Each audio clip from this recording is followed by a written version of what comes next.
Ben ritrovati con Sveglia Trieste, buongiorno a tutti, buon mercoledì 26 giugno che passeremo in compagnia di due ospiti. Il primo sarà Claudio Giacomelli, consigliere regionale di Fratelli d'Italia, con noi tra le 8 e le 9, dalle 9 alle 10 torna il dottor Dino Cafagna, esperto di storia e cultura triestina. Andiamo a leggere il meteo. L'Italia continua a essere interessata da una depressione in spostamento dal Tirreno all'Alto Adriatico che fa fluire correnti di bora al suolo da sud-est più umide in quota.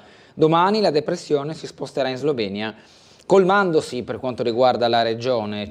Per oggi cielo in genere variabile con rovesci e temporali sparsi più probabili nel pomeriggio sera. Qualche temporale potrebbe essere un po' più forte e portare piogge, localmente anche intense, venti a regime di brezza, 19-22 gradi le temperature minime, 22-24 le temperature massime. Per domani cielo in genere variabile con più sole su bassa pianura e costa, dal pomeriggio possibili rovesci sulle Alpi, qualche temporale sulle prealpi che in seguito potranno interessare anche qualche zona di pianura. Anche per domani venti di brezza, 19-21 gradi le minime, 23-25 gradi le massime previste per la giornata di domani. Soleggiato nel fine settimana, lo vediamo dalla previsione che si spinge fino a sabato, quindi il meteo piovoso è in parte ventoso, lo vedremo principalmente oggi e anche domani in qualche zona del Friuli Venezia Giulia. Andiamo a leggere le notizie del Corriere della Sera, la prima pagina di questo mercoledì 26 giugno. Europa, intesa sulle nomine, Meloni attacca il Partito Democratico, toni da guerra civile, Elly Schlein dice continueremo a vincere, von der Leyen costa Callas, domani alla prova del voto del Consiglio dell'Unione Europea, la strategia della Premier. L'astensione è il problema, ora una riforma condivisa, l'intervista con Ignazio La Russa, che guarda soprattutto chi non è andato a votare. Mi allarmano gli estremismi, sia i diritti civili, Marina Berlusconi. La destra cresce, da noi non vedo allarme democratico, dice Marina Berlusconi, sui diritti civili sono più in sintonia con la sinistra di buon senso. Assange torna libero, Biden chiude il caso, Wikileaks patteggiato con la giustizia degli Stati Uniti e lasciato il carcere inglese. Julian Assange dopo 5 anni torna in libertà, il fondatore di Wikileaks ha patteggiato con la giustizia americana ed è uscito dal carcere inglese. Io, Julian, è quel sorriso, il titolo di Roberto Saviano a pagina 14. Pescara, il delitto, la testimonianza, Thomas moriva e gli urlavano taci, poi calci e sputi, omicidio di Thomas, il ragazzino ucciso a Pescara. Il dubbio che il delitto sia stato premeditato, dalle testimonianze risulta che i suoi assassini continuavano a colpirlo mentre stava morendo e gli urlavano di tacere. Dopo l'omicidio sono andati a fare il bagno, i familiari di Thomas non era un drogato, hanno detto. Nel taglio alto del quotidiano quest'oggi la Francia, l'europeo di calcio, sorpresa Austria perché la Francia va solo seconda, brutto pari per l'Inghilterra ieri invece contro la Slovenia. Da 20 anni mai un'estate così fredda per questo meteo fuori stagione, così chiamato da Carlotta Lombardo, è descritto a pagina 19. Chi conta davvero nell'Unione Europea, secondo Francesco Giavazzi, persone e scelte. Nell'articolo di fondo di pagina 24, ho aiutato Satnam, non mi fanno lavorare, il collega del bracciante a Latina, la denuncia di un collega di Satman, il bracciante indiano morto, usava quella macchina solo da 2 giorni, l'ho aiutato e per questo non lavoro più. A Latina 2000 in corteo per protestare contro il caporalato. Spalletti Leaks, scrive Gramellini, che guarda alla nazionale e non solo, nazionale di calcio in questo caso, con l'Italia che si è qualificata grazie a quel gol come seconda, si è qualificata come seconda grazie a quel gol di Zaccagni su bella giocata di Calafiori negli ultimi minuti della partita dell'altro giorno. Andiamo adesso al piccolo, il titolo guarda il G7 istruzione, parte infatti il summit, i ministri dei grandi riuniti in regione con la presidenza italiana, stasera l'inaugurazione a Lignano, poi da domani a Trieste, che per 3 giorni sarà capitale mondiale dell'istruzione, così l'ha definita il presidente della regione Fedriga. nel giorno della presentazione un mese fa del G7 in programma da domani a sabato nel capoluogo regionale. L'iniziativa verrà anche declinata in una versione giovane organizzata a Lignano Sabbiadoro e della quale saranno protagonisti oltre 300 studenti. Già stasera alle 20:30 il ministro dell'istruzione e del merito Giuseppe Valditara parteciperà all'apertura di Young G7 for Education proprio a Lignano Sabbiadoro. Pronta l'intesa per i vertici dell'Unione Europea, vicepresidenza per l'Italia. Domani il Consiglio, Macron e Scholz lo avevano promesso dopo il primo round fra i leader finito il 17 giugno con una fumata grigia. L'accordo sui nuovi vertici dell'Unione Europea sarebbe arrivato presto. Alla fine l'intesa di principio ha preso forma, unendo le loro due voci a quelle degli altri negoziatori dell'asse europeista, formato da popolari, socialisti e liberali. Il voto della nuova Commissione Europea, salvo colpi di scena, sarà ancora quello di Ursula von der Leyen. Il voto andrà a lei e il volto sarà il suo.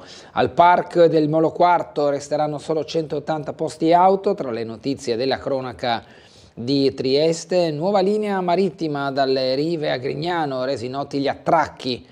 Lo leggeremo tra non molto, pagina 21. Il poligono di Opicina, prima insonorizzato e poi dissequestrato. La storia la vedremo nell'articolo di Giampaolo Sarti all'interno del Piccolo. Giornali, podcast, social, il valore dell'informazione, 1000 spunti dell'evento ricco di ospiti, targato Gruppo NEM Glocal e H-Farm in Veneto. Si è parlato infatti di informazione, di anche quanto poi la gente si informi attraverso internet, attraverso i giornali, la TV, eccetera. Guardia di Finanza gira contante lungo i nostri confini, a pagina 29 questo appello anche su cosa gira all'interno del anche mercato nero in Friuli Venezia Giulia, con la Guardia di Finanza attenta a diverse dinamiche, soprattutto quelle transfrontaliere. Indennità dei sindaci, arriva il primo sì in Consiglio regionale. Solidarietà Varsila, chiesta la proroga, con i sindacati attenti alla situazione. La frattura che minaccia l'Unione, il commento di Vincenzo Milanesi. Meloni difende l'autonomia ma la riforma rimane indigesta. Il video attacco al Partito Democratico. L'Unione ai tifosi, meritate di più.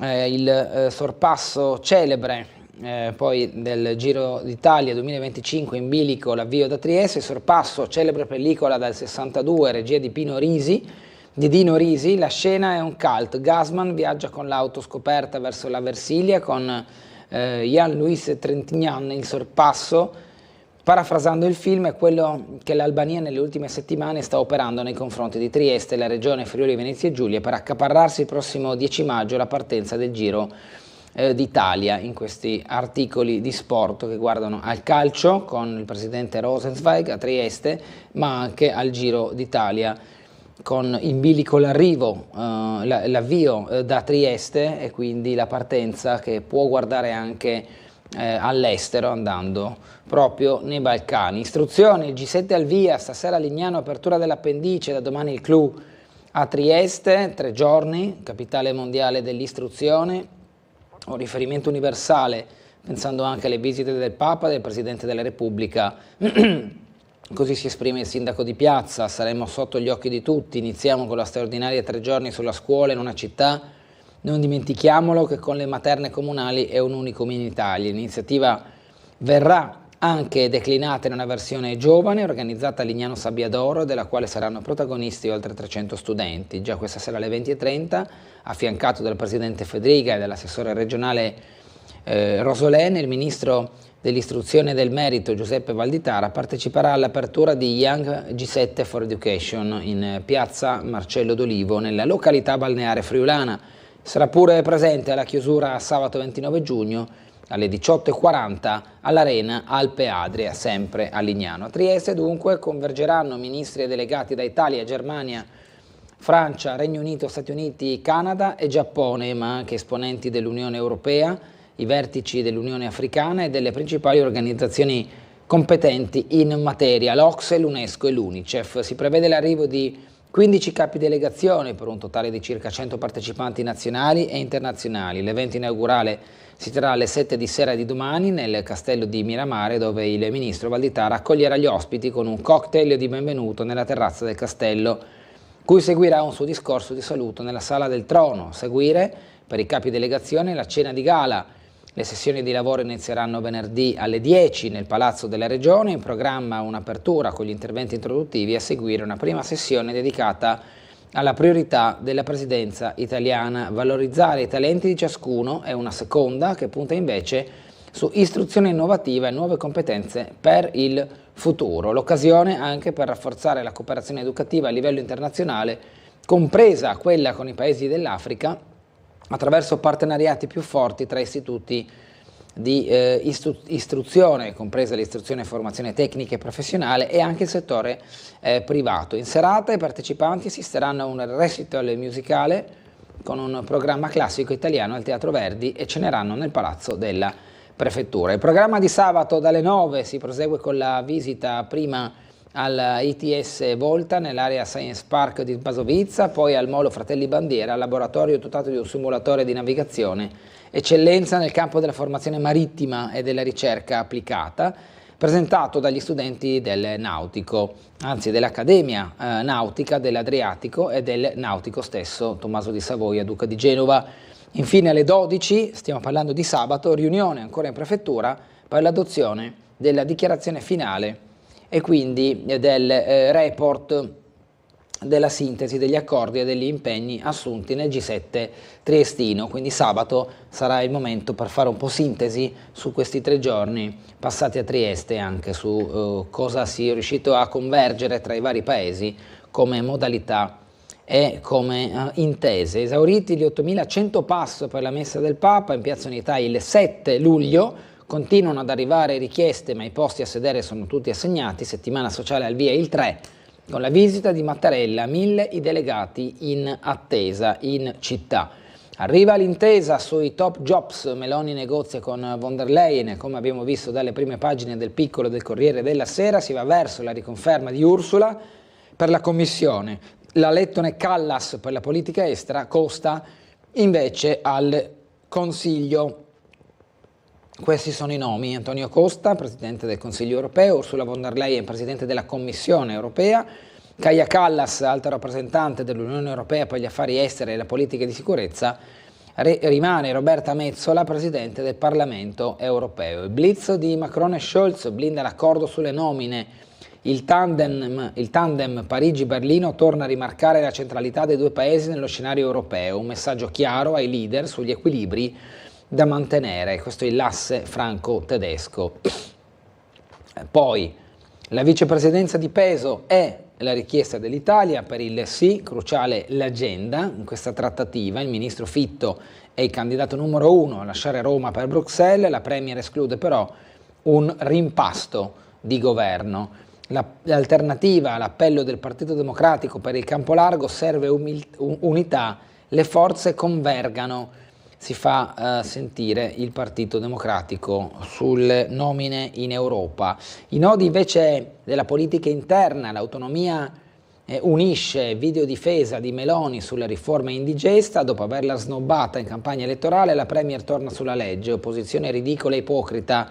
Schlein le risponde, le brucia la sconfitta al voto. La leader del governo e dei Fratelli d'Italia posta un filmato di 15 minuti, pesa il nervosismo per la perdita dei consensi al sud. La segretaria Dem dice battaglia di merito con proposte alternative, difficile accettare di perdere 6-0, si guarda in questo caso alle elezioni amministrative. Si riaccendono le tensioni nel centrodestra veneto, Villanova della Lega, non ci sto a fare il capro espiatorio del Carroccio, ancora scintille tra Marcato e De Carlo su federalismo e sul dopo Zaia, le polemiche interne alla coalizione di centrodestra. Siamo, come detto, in Veneto. Andiamo alle altre notizie con uno sguardo all'estero. Assange patteggia con la giustizia degli Stati Uniti e un uomo libero torna in Australia. Il fondatore di Wikileaks si dichiarerà colpevole di uno solo dei 18 capi di imputazione per aver diffuso notizie top secret. La cronistoria parte dal 2010 e quindi sono voluti 14 anni per arrivare a questo epilogo. Il Dipartimento di Giustizia americano ha chiesto una pena di soli 5 anni, si è chiusa un'odissea durata 14 anni, come detto. Chi è Mr. Wikileaks? Una vita controvento da nomade e autodidatta, il profilo di Assange in questo articolo. Accanto Biden ora pensa al voto e disinnesca il caso prima delle elezioni. Questa è la strategia del presidente degli Stati Uniti alle prese con la campagna elettorale per il voto di novembre. Il suo rivale, lo sappiamo, per la presidenza degli Stati Uniti è di nuovo Donald Trump. Mosca oscura i media stranieri al bando Rai, La 7 e Repubblica. Stop a 81 testate europee in risposta a Bruxelles per il blocco di 3 testate russe. Dalla Corte Penale Internazionale mandati di arresto per Shoigu e Gerasimov. Qui in foto Vladimir Putin. La Russia ha risposto al blocco delle attività di trasmissione dei suoi 3 media nell'Unione Europea, oscurando a sua volta i siti di 81 testate dei paesi dell'Unione, compresi quelli della Rai, La 7, della Repubblica e della Stampa. Queste per quanto riguarda le testate in Italia, ma sono 81 in totale, quindi tanti altri nell'Unione Europea e negli Stati Uniti. Via libera ai negoziati per l'Ucraina nell'Unione Europea, Kiev 5 miliardi l'anno, il processo di adesione che nonostante la situazione di tensione e di bombardamento in Ucraina continuano nei tavoli diplomatici. Il Kenya piomba nel caos, assaltato il Parlamento, tensione a Nairobi, il Parlamento e ufficio del governo di Nairobi assaltati e date le fiamme, almeno 10 morti, scene da guerriglie urbane, spari della polizia anche sui volontari della Croce Rossa che assistevano i dimostranti feriti e la cronaca di quella che doveva essere una giornata di proteste pacifiche dei giovani della cosiddetta generazione Z contro la legge finanziaria nella capitale e nelle principali città del Kenya, ma che si sono trasformate in un inferno quando gruppi di dimostranti che avanzavano verso il centro hanno avuto la notizia che il Parlamento aveva approvato la controversa legge che una volta firmata dal presidente William Ruto introdurrà nuove dolorose tasse per la popolazione. Stati Uniti e diversi paesi europei guardano con forte preoccupazione agli eventi di Nairobi, con la Casa Bianca che ha condannato le violenze e lanciato un appello alla calma.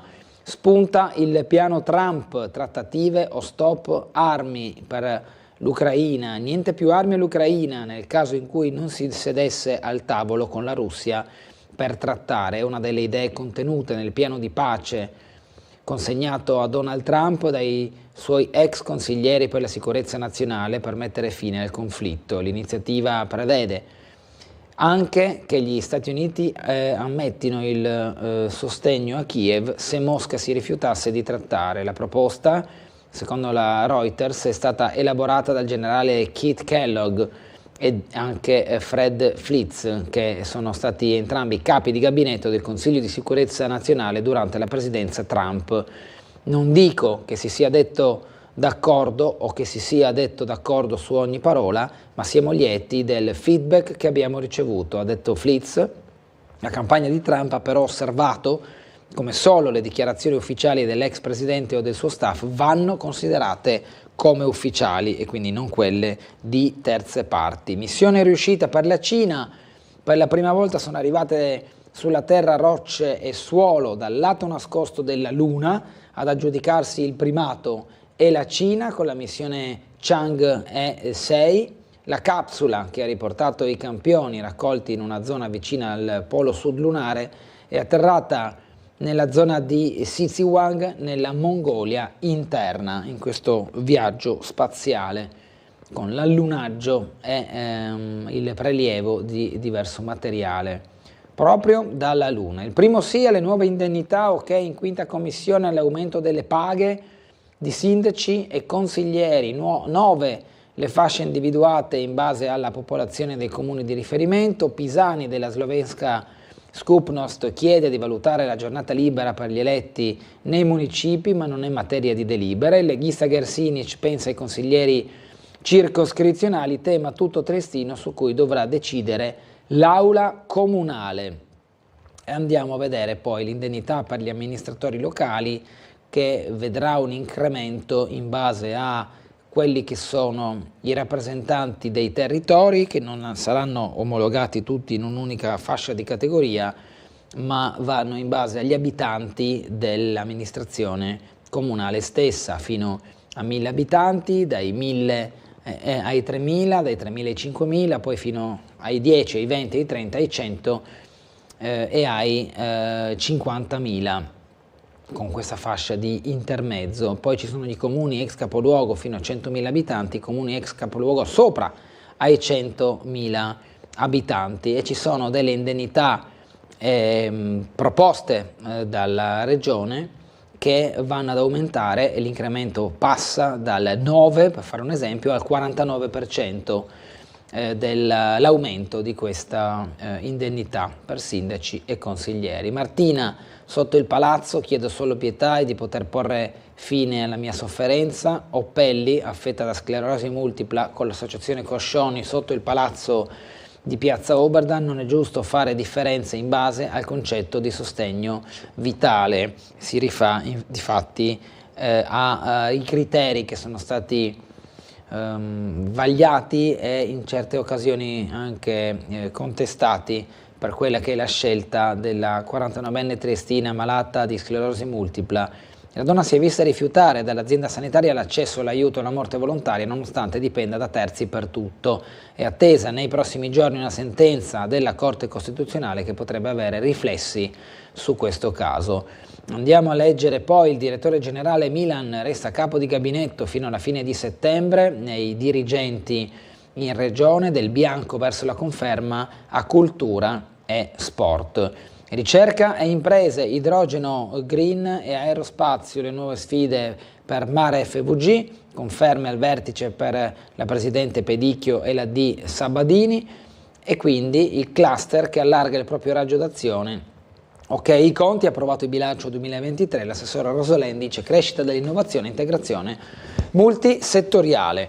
Andiamo al collegamento con la sala operativa della Polizia Locale per avere il quadro di quella che potrà essere la situazione della giornata in base agli appuntamenti in agenda. Buongiorno. Abbiamo ancora nessuno pronto? No, allora ci collegheremo con loro tra poco, a questo punto mi viene da pensare. Sì, allora proseguiamo con il quotidiano. Andiamo a leggere la pagina successiva. Pedemontana veneta al traguardo, da gennaio più 75% di transiti, inaugurato il casello di Montecchio Maggiore nel Vicentino, che garantirà l'interconnessione con l'A4 per quanto riguarda le infrastrutture nel nord-est. Nella stessa pagina, cambio al secondo stormo, lodato al posto di Rubino, la cerimonia a Rivolto. Operaio cade e muore a Fincantieri Marghera, sciopero di 2 ore. Continua la strage sul lavoro. Un operaio bengalese, Islam Miah, dipendente dell'azienda Sait SPA, è morto all'ospedale di Mestre, dove era stato portato dopo essere caduto nello stabilimento Fincantieri di Marghera, in provincia di Venezia. L'episodio è avvenuto lunedì sera attorno alle 20. Non è chiaro se l'origine vi sia stata un malore dell'uomo o altro. Nei prossimi giorni, precisa la Filtech CGIL locale, si farà chiarezza sull'accaduto. Però è un'altra morte sul lavoro che si somma a quelle delle ultime settimane, che hanno colpito anche il nord-est del paese. Rissa Udine, Tominaga non ce l'ha fatta, è morto dopo 4 giorni di agonia l'imprenditore aggredito per aver provato a difendere un ragazzo ferito da una gang. Dopo l'aggressione, shock, giro di vite sugli alcolici, stop alla vendita e somministrazione. Dopo le 21, qui la foto di Shinpei Tominaga, si era trasferito in Friuli dal Giappone 20 anni fa per lavoro. Lo sconcerto in città proprio per questa dinamica di una persona innocente che è intervenuta a fin di bene e che ha perso la vita. È morto dopo 4 giorni di agonia per aver difeso un ragazzo ferito, picchiato per strada dal branco. Una violenta aggressione costata la vita a Shinpei Tominaga, Imprenditore 56enne giapponese, titolare di una ditta di import-export di mobili, Tominaga nella notte tra venerdì e sabato aveva tentato di difendere un giovane straniero che si era presentato al Buonissimo Kebab in una via centralissima di Udine, chiedendo aiuto, inseguito da 3 giovani, tutti residenti in provincia di Treviso. Un atto di senso civico letto però come un'interferenza intollerabile da uno dei componenti della gang, che non ha esitato a sferrare un pugno al volto al 56enne che, cadendo, ha sbattuto violentemente la testa, riportando fratture multiple al cranio. Trasportato in condizioni disperate all'ospedale di Udine ieri pomeriggio è deceduto. Andiamo ora al collegamento con la sala operativa della polizia locale per l'aggiornamento su viabilità e segnalazioni. Buongiorno. Buongiorno agli ascoltatori. Attualmente il traffico è scarso, ma attenzione vista la pioggia che magari potrebbe dare qualche problema sull'asfalto. Oggi 26 di giugno, Colle di San Giusto, 250° anniversario della Fondazione Guardia di Finanza. Quindi ci sono dei divieti, Piazzale Cattedrale e Capitolina limitrofe, e inizierà alle ore 10 la manifestazione. Inizia poi nell'arco della giornata, inizieranno anche gli ulteriori sgombri per quanto riguarda il G7, e mi riferisco a tutta la zona attorno a Piazza Unità, quindi Mercato Vecchio, Cadorna, Diaz, tutte le rive, e Viale Miramare nel tratto tra il bivio fino al castello. Quindi attenzione a chi ha veicoli là in zona, verificare i divieti e spostare i veicoli il prima possibile, visto che noi poi inizieremo gradualmente le attività di rimozione. Altre cose non ce ne sarebbero per il momento. Grazie all'ispettore capo Paolo Gurtner, una buona giornata e un buon lavoro. Altrettanto a tutti quanti. Grazie, andiamo avanti con le notizie di cronaca, andando anche in altre città, non solo a Udine, dove abbiamo visto poco fa la notizia della morte dell'imprenditore giapponese che era intervenuto per sedare una rissa a Udine. A Roma vuole ammazzare la ex, la ragazza è stata salvata dalla madre e dal fratello, scampato femminicidio nel Salento, non a Roma. E poi coppia uccisa a Fano, il figlio ha confessato, l'ha ammazzata per i soldi. Trovata morta in casa, nipote in stato di fermo, in questo caso a Firenze. E poi Satman, protesta dei braccianti Sikh, serve giustizia e diritti sul lavoro. La comunità indiana e i sindacati sono scesi in piazza per ricordare i braccianti lasciato morire dissanguato per strada a Latina, e siamo nel Lazio in questo caso. Liti e interperanze in piscina a Gorizia, stop all'happy hour, allarme baby gang, una scazzottata tra minori decreta la fine delle serate con DJ. Ziberna scrive al prefetto e al questore: sono preoccupato. Happy hour sospesi alle piscine comunali di Gorizia, sine die, un annuncio accompagnato da una faccinatrice su Facebook a comunicare la decisione della Gorizia Nuoto. Vogliamo dare un segnale forte, anche se a nostro discapito, per noi la tutela dei ragazzi viene sempre al primo posto. Giovedì scorso c'è stata la goccia che ha fatto traboccare il vaso, un gruppetto di minori ha superato il limite, c'è stata una scazzottata nell'area di parcheggio che ha coinvolto 2 minorenni stranieri arrivati da fuori, pare da Cervignano, che è stata il culmine di una serie di interperanze, e da qui la decisione di sospendere le serate del giovedì con il DJ. Siamo delusi, scoraggiati, amareggiati e anche danneggiati dal comportamento di alcuni ragazzi e ragazze. Tutto ciò non ci rispecchia, noi siamo sport, squadra, star bene e divertimento sano. Lo sfogo che compare sui social è quello di Martina Gratton, vicepresidente della Gorizia Nuoto, che nemmeno vorrebbe intervenire, tanto è delusa dall'accaduto. Aperto un fascicolo per omicidio colposo sulla morte di Slepoi. L'autopsia determinante avverrà questa mattina a Padova. Informare nell'era multimediale, dal giornale di carta ai podcast, da Facebook a TikTok, il futuro del giornalismo nel panel di NEM a H-Farm, con presente anche il gruppo del Piccolo.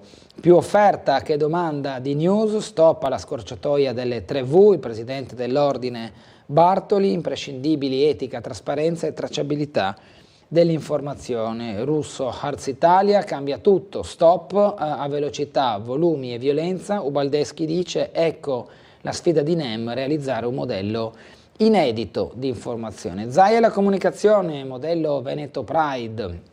alla ricetta del governatore, cerco di coltivare i miei social con empatia e rigore, il linguaggio della politica secondo il presidente della regione Veneto. Riprenderemo da qui la rassegna stampa dopo la pubblicità, breve interruzione, ci vediamo tra qualche minuto.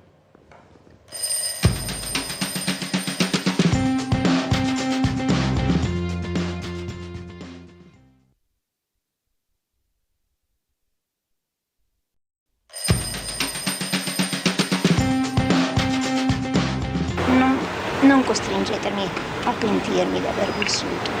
Io chiedo solo pietà.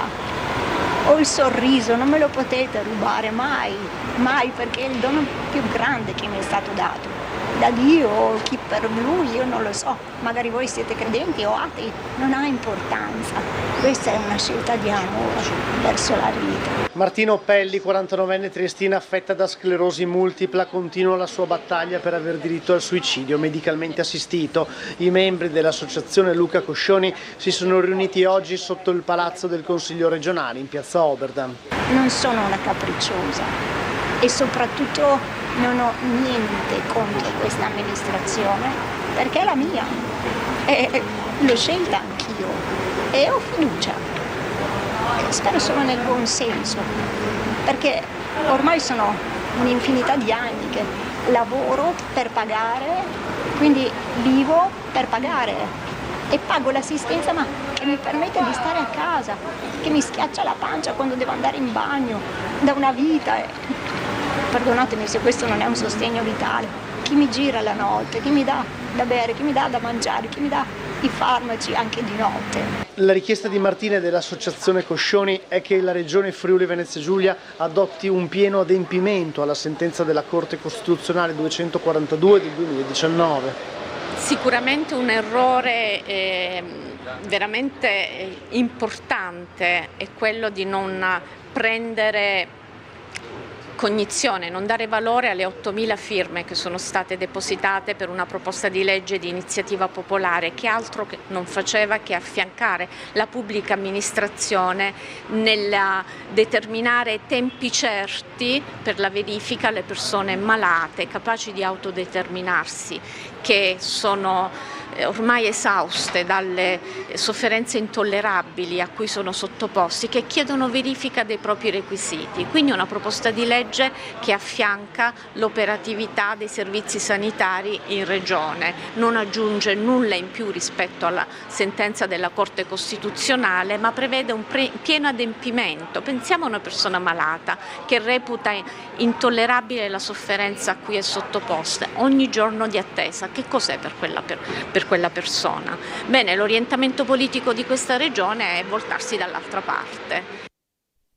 Questo è il messaggio ben ritrovati con Sveglia Trieste che ieri sotto il Consiglio regionale ha lanciato non solo la donna in questione, Martina Oppelli, affetta da SLA, ma anche l'associazione Coscioni che sta sostenendo la sua causa e poi i legali rappresentanti. Andiamo alle pagine dell'economia. In Friuli Venezia Giulia, torniamo al piccolo, investiti 29 milioni sull'intelligenza artificiale, Aindo al top tra le nuove start-up, la prima edizione dell'osservatorio ECM sull'intelligenza artificiale con Banca Generali, la società triestina specializzata nella generazione di dati sintetici nata dalla Sissa con sede in area Science Park Aindo, che è dunque una delle migliori tra le nuove start-up sul settore dell'intelligenza artificiale e dell'intelligence information technology. Il Confartigianato lancia l'allarme manodopera, 270.000 posti in attesa nel mercato del lavoro. Il Blue Energy Stadium sarà il primo impianto carbon free d'Italia, un investimento da 1.350.000 euro per la realizzazione di un parco solare che servirà una comunità energetica. Questo è il progetto che guarderà dunque anche alla sostenibilità degli impianti dove si fa sport, in questo caso lo stadio di Udine, dove gioca l'Udinese. La media impresa, motore di sviluppo per il nord-est, fatturati in crescita. L'incremento medio dei ricavi è del 5,6%, un segnale di ripresa. Negli anni ha avuto un successo una tendenza alle fusioni tra diverse imprese, così hanno unito le forze per reggere agli urti del mercato. Varsila si va verso la proroga al 31 luglio per la solidarietà, la reindustrializzazione a Bagnoli della Rosandra, riunioni a Roma per definire l'accordo di programma, nuovi incontri fra azienda, MSC e sindacati. Chiusura vicina, Rosolén, l'assessore regionale al lavoro, ha detto sforzo delle istituzioni per mantenere la strategicità del sito proprio di Bagnoli. Una garanzia per le regioni e l'uguaglianza messa in pericolo sono i due articoli di Giovanni Bellarosa e di Franco Belci nelle opinioni del Piccolo. Andiamo alle notizie di Trieste partendo dal Molo Quarto. Portovecchio e Molo Quarto, l'avanzamento dei lavori cancella 305 posti auto, tra un mese Trieste Terminal passeggeri, rimarrà solo l'area demaniale, chiude l'accesso ad Almiela, riduzione da 485 a 180 stalli, i cantieri procedono, a luglio via al quarto lotto, arrivano i primi investitori privati, annuncio vicino, dice l'assessore comunale con la delega al Portovecchio Everest Bertoli, il nome non può essere indicato ma la manifestazione c'è e anzi la procedura è ormai ben che avviata. Siamo alle battute finali della procedura per il partenariato pubblico-privato per la rigenerazione del Porto Vivo, conferma l'assessore comunale con delega al Portovecchio Everest Bertoli, che comunica come il Comune sia vicino a completare l'iter necessario a coinvolgere quei finanziatori privati interessati a investire nel cantiere di riqualificazione, quindi a partecipare alla futura gestione dello scalo rinnovato. Ancora sulla pagina del Portovecchio, così andiamo a guardare un po' nel suo insieme, i nuovi loghi Porto Vivo depositati in comune, raccontare la rinascita. Una delibera della Giunta inserisce i marchi nel patrimonio municipale, serve un'immagine efficace per evidenziare l'iter di rigenerazione. I due marchi di imprese registrati dal Comune di Trieste sono quelli che vedete, Portovecchio Porto Vivo, con la stilizzazione della P e della V, delle iniziali di Porto Vecchio e Porto Vivo. Una scelta grafica, poi la comunicazione che accompagnerà il rilancio dello scalo, oltre alla promozione il marchio sarà posto su tutto il materiale relativo all'area e quindi lo si ritroverà spesso quando si avrà a che fare con l'area di Portovecchio Porto Vivo. Il magazzino Evantisei, tra i prossimi interventi anticipa l'assessore Lodi, c'è la segnaletica per i percorsi pedonali di accesso al magazzino 26 che saranno realizzati nei prossimi giorni. Il piano del viale monumentale prevede anche l'infrastrutturazione dei servizi, oltre alla parte stradale per le auto, poi per le bici e i percorsi pedonali. Sempre Trieste Terminal passeggeri gestisce 570 stalli a rotazione sulle rive tra la Lanterna e la Capitaneria di Porto. Di questi 270 sono tuttavia sottratti a ogni arrivo di nave da crociera e quindi più di metà infatti sono interdetti con l'arrivo delle navi bianche. Anniversario delle fiamme gialle, imprese in Slovenia per frodare il fischio e traffici di contante per reinvestire il nero. L'intervista di Giampaolo Sarti a Giovanni Avitabile, generale di divisione della Guardia di Finanza in Friuli Venezia Giulia. Il generale analizza la situazione a Trieste e in regione in occasione dei 250 anni dalla nascita del corpo. Mancata precedenza, schianto fra 3 auto in via San Giorgio. Le 3 auto coinvolte nell'incidente ieri mattina in via San Giorgio e via Cadorna non ci sono feriti, 118 sul posto. L'incidente è stato causato da una mancata precedenza di un'auto anziana, viene investita e si frattura una gamba, è accaduto in via Sette Fontane. La città, attraverso le sue associazioni, Ginnastica Triestina, Carte e Cimeli Antichi, per ricostruire una storia di successi, Museo e Archivio Storico della SGT raccontano la vicenda del sodalizio tra campioni della pallacanestro, oro del fioretto e i traumi del Novecento. Queste alcune delle foto che pubblica il Piccolo, foto di squadra di pallacanestro, momenti di saggi e spettacoli all'interno della palestra della Ginnastica Triestina, ma anche chi poi si è impegnato in vari sport come, oltre alla pallacanestro, anche la pesistica e poi altri sport ancora. Fondata nel 1800 1963 è la seconda realtà più antica d'Italia, venne chiusa 6 volte dalla polizia austriaca. All'attivo 10 scudetti nel basket, il primato olimpico ottenuto da Camber nel 1952 a Helsinki. Nuova linea dalle Rive a Grignano con attracchi a Bacino Zero e Topolini, Delfino Verde, Regione, Comune di Trieste e Trieste Trasporti, tutti assieme, barca da 180 posti per liberare bus e strade. La Summer Breeze inizia la tratta via mare dalla prossima settimana. L'armatore Silvano Peric, originario di Pola ed oltre 20 anni, l'armatore più attivo nei trasporti marittimi passeggeri del Golfo. La sua società Delfino Verde ha una flottiglia di 4 motonavi che collegano Trieste con Muggia, con Sistiana, con Monfalcone e prossimamente con Grignano, attraverso un percorso urbano che tocca Porto Vecchio e Varcola, 2 fermate inedite, il Bacino Zero davanti al centro congressi e il Topolino numero 10. Assessore Babuder, alle politiche del territorio nelle quali trova posto anche il servizio marittimo, servizio sperimentale tra le Rive, Porto Vecchio, Barcole, Porticciolo e Topolini, nonché Grignano, rappresentano per Babuder un importante banco di prova. Si tratta infatti di saggiare quantità e qualità del traffico marittimo con il servizio via mare che può alleggerire rispetto agli altri i carichi stradali. Un ragionamento di carattere ambientale sostenuto dalla Regione con 1,5 milioni in 3 anni.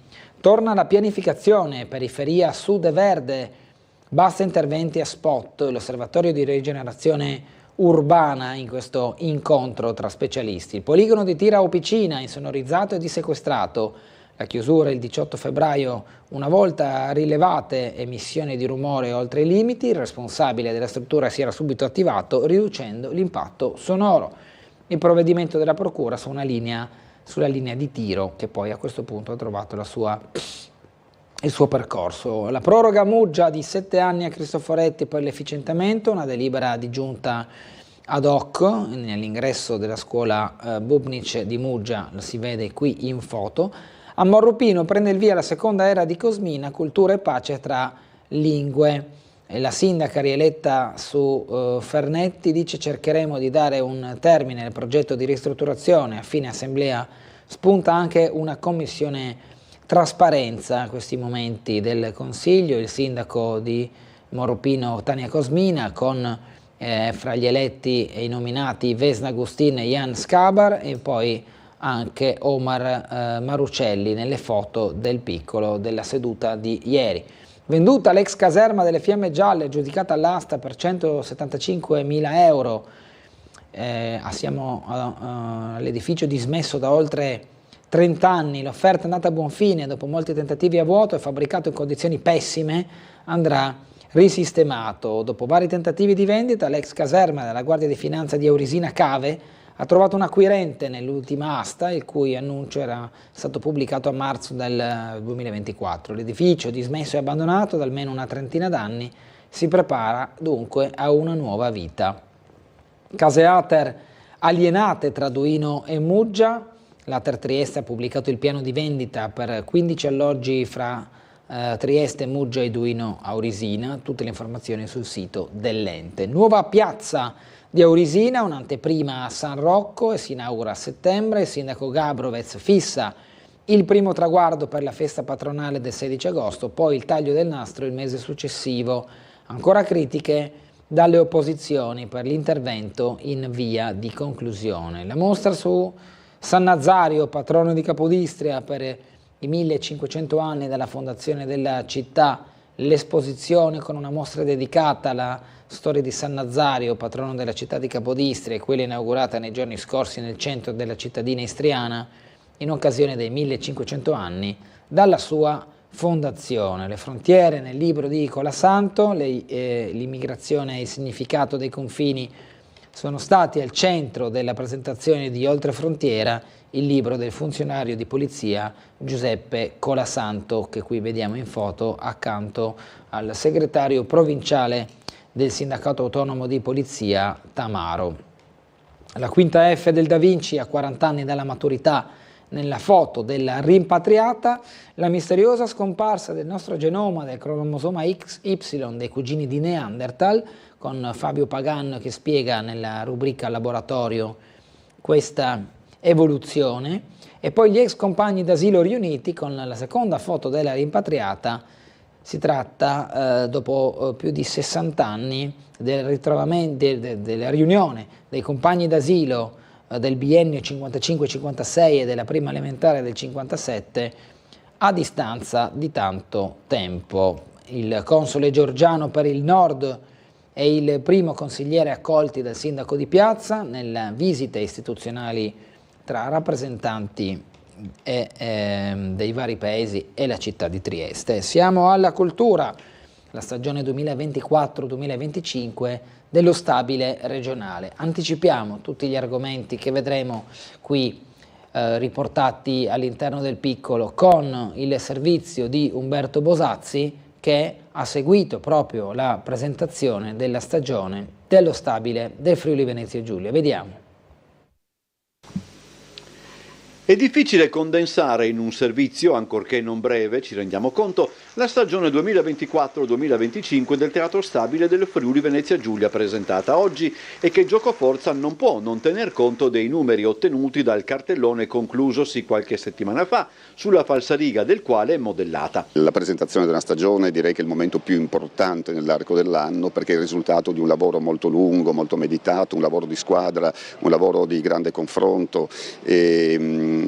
Cerchiamo sempre di prendere il meglio che il mercato può offrire, ma cerchiamo anche di favorire nuove cose. Alcuni titoli erano stati anticipati, non quello d'apertura che pure era noto. Si parte con Signor Todero Brontolon di Goldoni, produzione propria dello Stabile con Franco Branciaroli nel ruolo eponimo. È un testo molto divertente, ma al tempo stesso ha una inquietudine.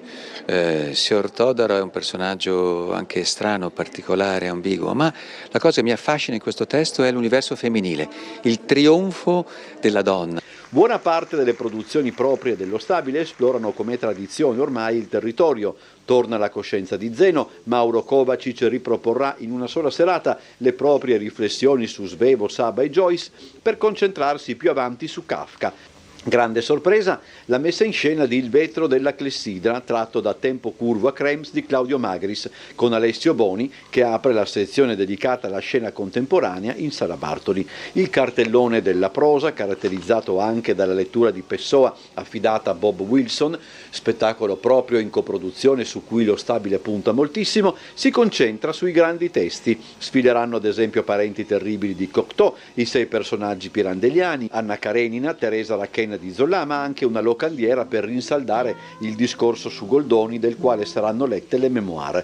Per il musical c'è già attesa per Les Misérables di Arena Musical Spectacular, per Mamma Mia e per Anastasia, già annunciati ufficialmente o via social. Ad essi si aggiungono un altro concerto di Ramin Karimloo, I nostrani Sapore di mare e Rocky il musical. Occhio, non il Rocky Horror Show, ma un musical tratto dal film di Wilson con Sylvester Stallone, protagonista Pierpaolo Petrelli. E se non è cringe questo, ma pure 2 novità. 2 musical che arrivano da Broadway e dal West End, Dear Evan Hansen e Come From Away, 2 titoli che veramente sono teatro puro, teatro allo stato puro. Altre sezioni, danza, concerti e musica, circo e family, recital e attualità.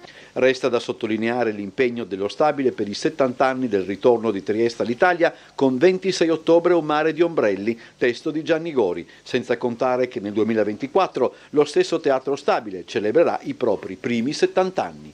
Parlare di letteratura, parlare di poesia è molto importante in quest'anno così importante per la storia del nostro teatro e la storia di questa città. E poi avremo tutto un percorso dedicato al 1954, ma ancora non ve lo anticipo perché sarà oggetto di molte iniziative che a breve vi presenteremo.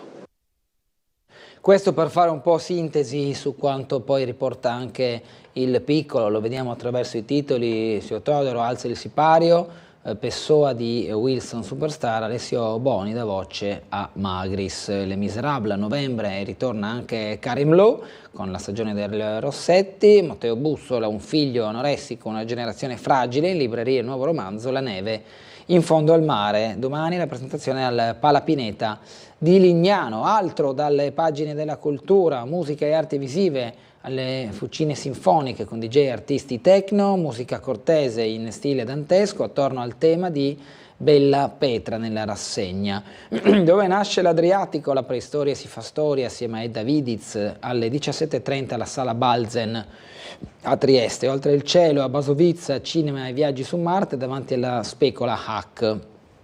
A Triskel ritornano i tamburi dei Favola, con le cornamuse i tamburi dei Favola ritornano ad animare il mercoledì del Triskel, il Festival Internazionale di Musica e Cultura Celtica che si svolgerà fino al 30 giugno al Boschetto del Ferdinandeo.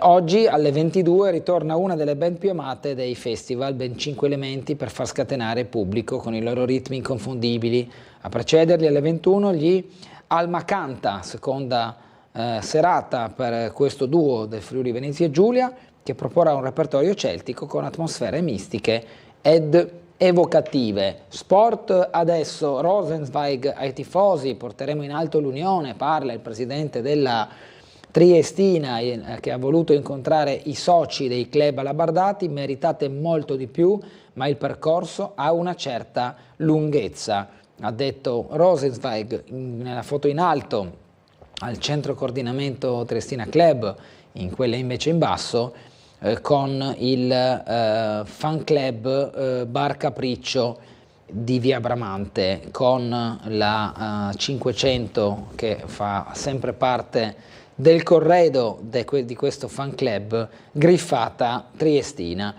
Siamo al mercato proprio della squadra alabardata, si muove infatti l'Unione per Giambois, il centrocampista dell'Atalanta Baby, che piace allo staff, alla dirigenza dell'Unione. Filippo Gallo, convocato in azzurro per l'Europeo Under 20, il triestino della Sigeco spera nella conferma in vista della kermesse polacca, è stata un'annata ottima per cui ha avuto fiducia, ora l'avventura in Serie A a Reggio. Vildera piace a tanti club, Ruzier verso la riconferma, De Angeli pronto a partire. Come era ampiamente prevedibile, il mercato legato alla pallacanestro Trieste è caratterizzato soprattutto da movimenti in uscita.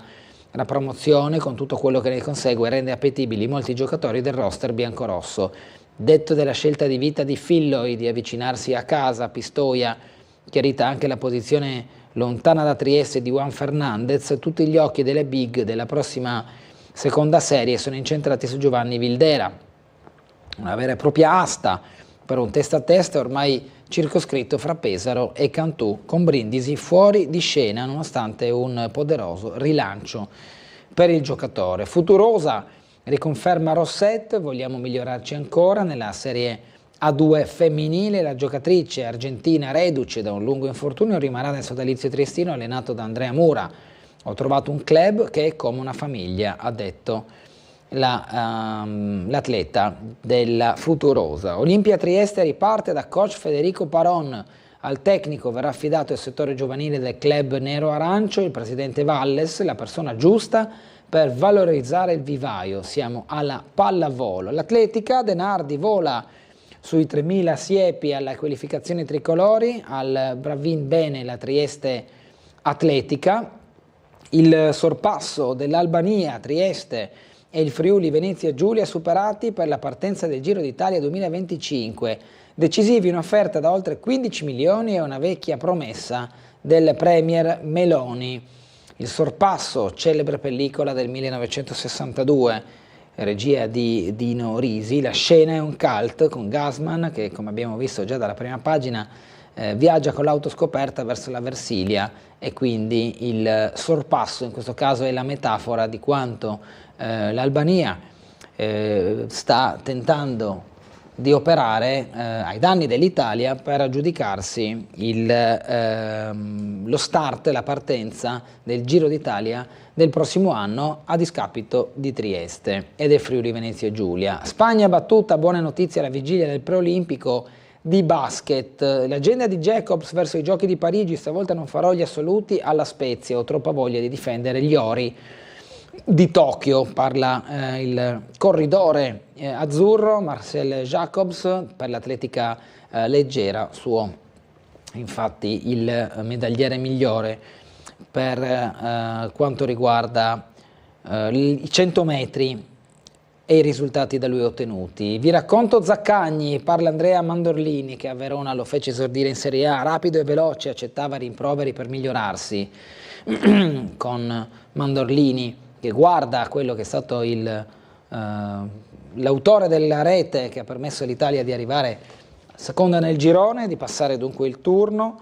Dal punto di vista emozionale questo 1-1 porterà solamente cose buone all'Italia. Del Piero telefona al Bagnino che ha salvato l'Italia, un Bagnino ha salvato l'Italia. Mattia Zaccagni, l'autore del gol che a tempo scaduto ha regalato alla nazionale di Spalletti la qualificazione agli ottavi di finale con un gol alla Del Piero contro la Croazia. Non solo, è legatissimo anche alle sue origini sulla Riviera Romagnola, ma ha anche deciso di investire nel settore turistico. Da pochi giorni, dall'inizio di questa stagione, con la sua famiglia gestisce infatti l'Esotica, uno degli stabilimenti a Bellaria, a pochi chilometri da Rimini.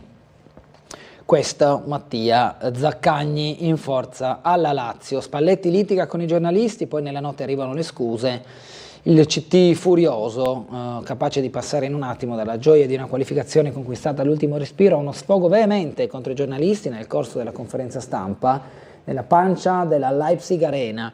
Subito dopo il pari dell'Italia con la Croazia, il CT azzurro ha messo in scena una reazione ad alta tensione inaspettata tra allusioni, parole dure, patti e veleni, che aveva visto un primo affondo già in TV a Sky per la definizione di squadra troppo timida. E Spalletti, insomma, ha alzato il volume della sua voce per difendere il suo lavoro. Inglesi primi, Germania con i danesi, Francia seconda, girone all'Austria in virtù del pareggio contro la Polonia. L'Olanda ha perso contro l'Austria stessa, che infatti passa al primo posto nel girone. Nella girone E, volata a 4, la Turchia infatti basterà il pareggio. Oggi, mercoledì 26 giugno, è il turno di Slovacchia, Romania e di Ucraina, Belgio alle 18, di Georgia, Portogallo e di Repubblica Ceca, Turchia invece alle 21. Noi ci fermiamo per la rassegna stampa e ritorneremo tra poco dopo la pubblicità.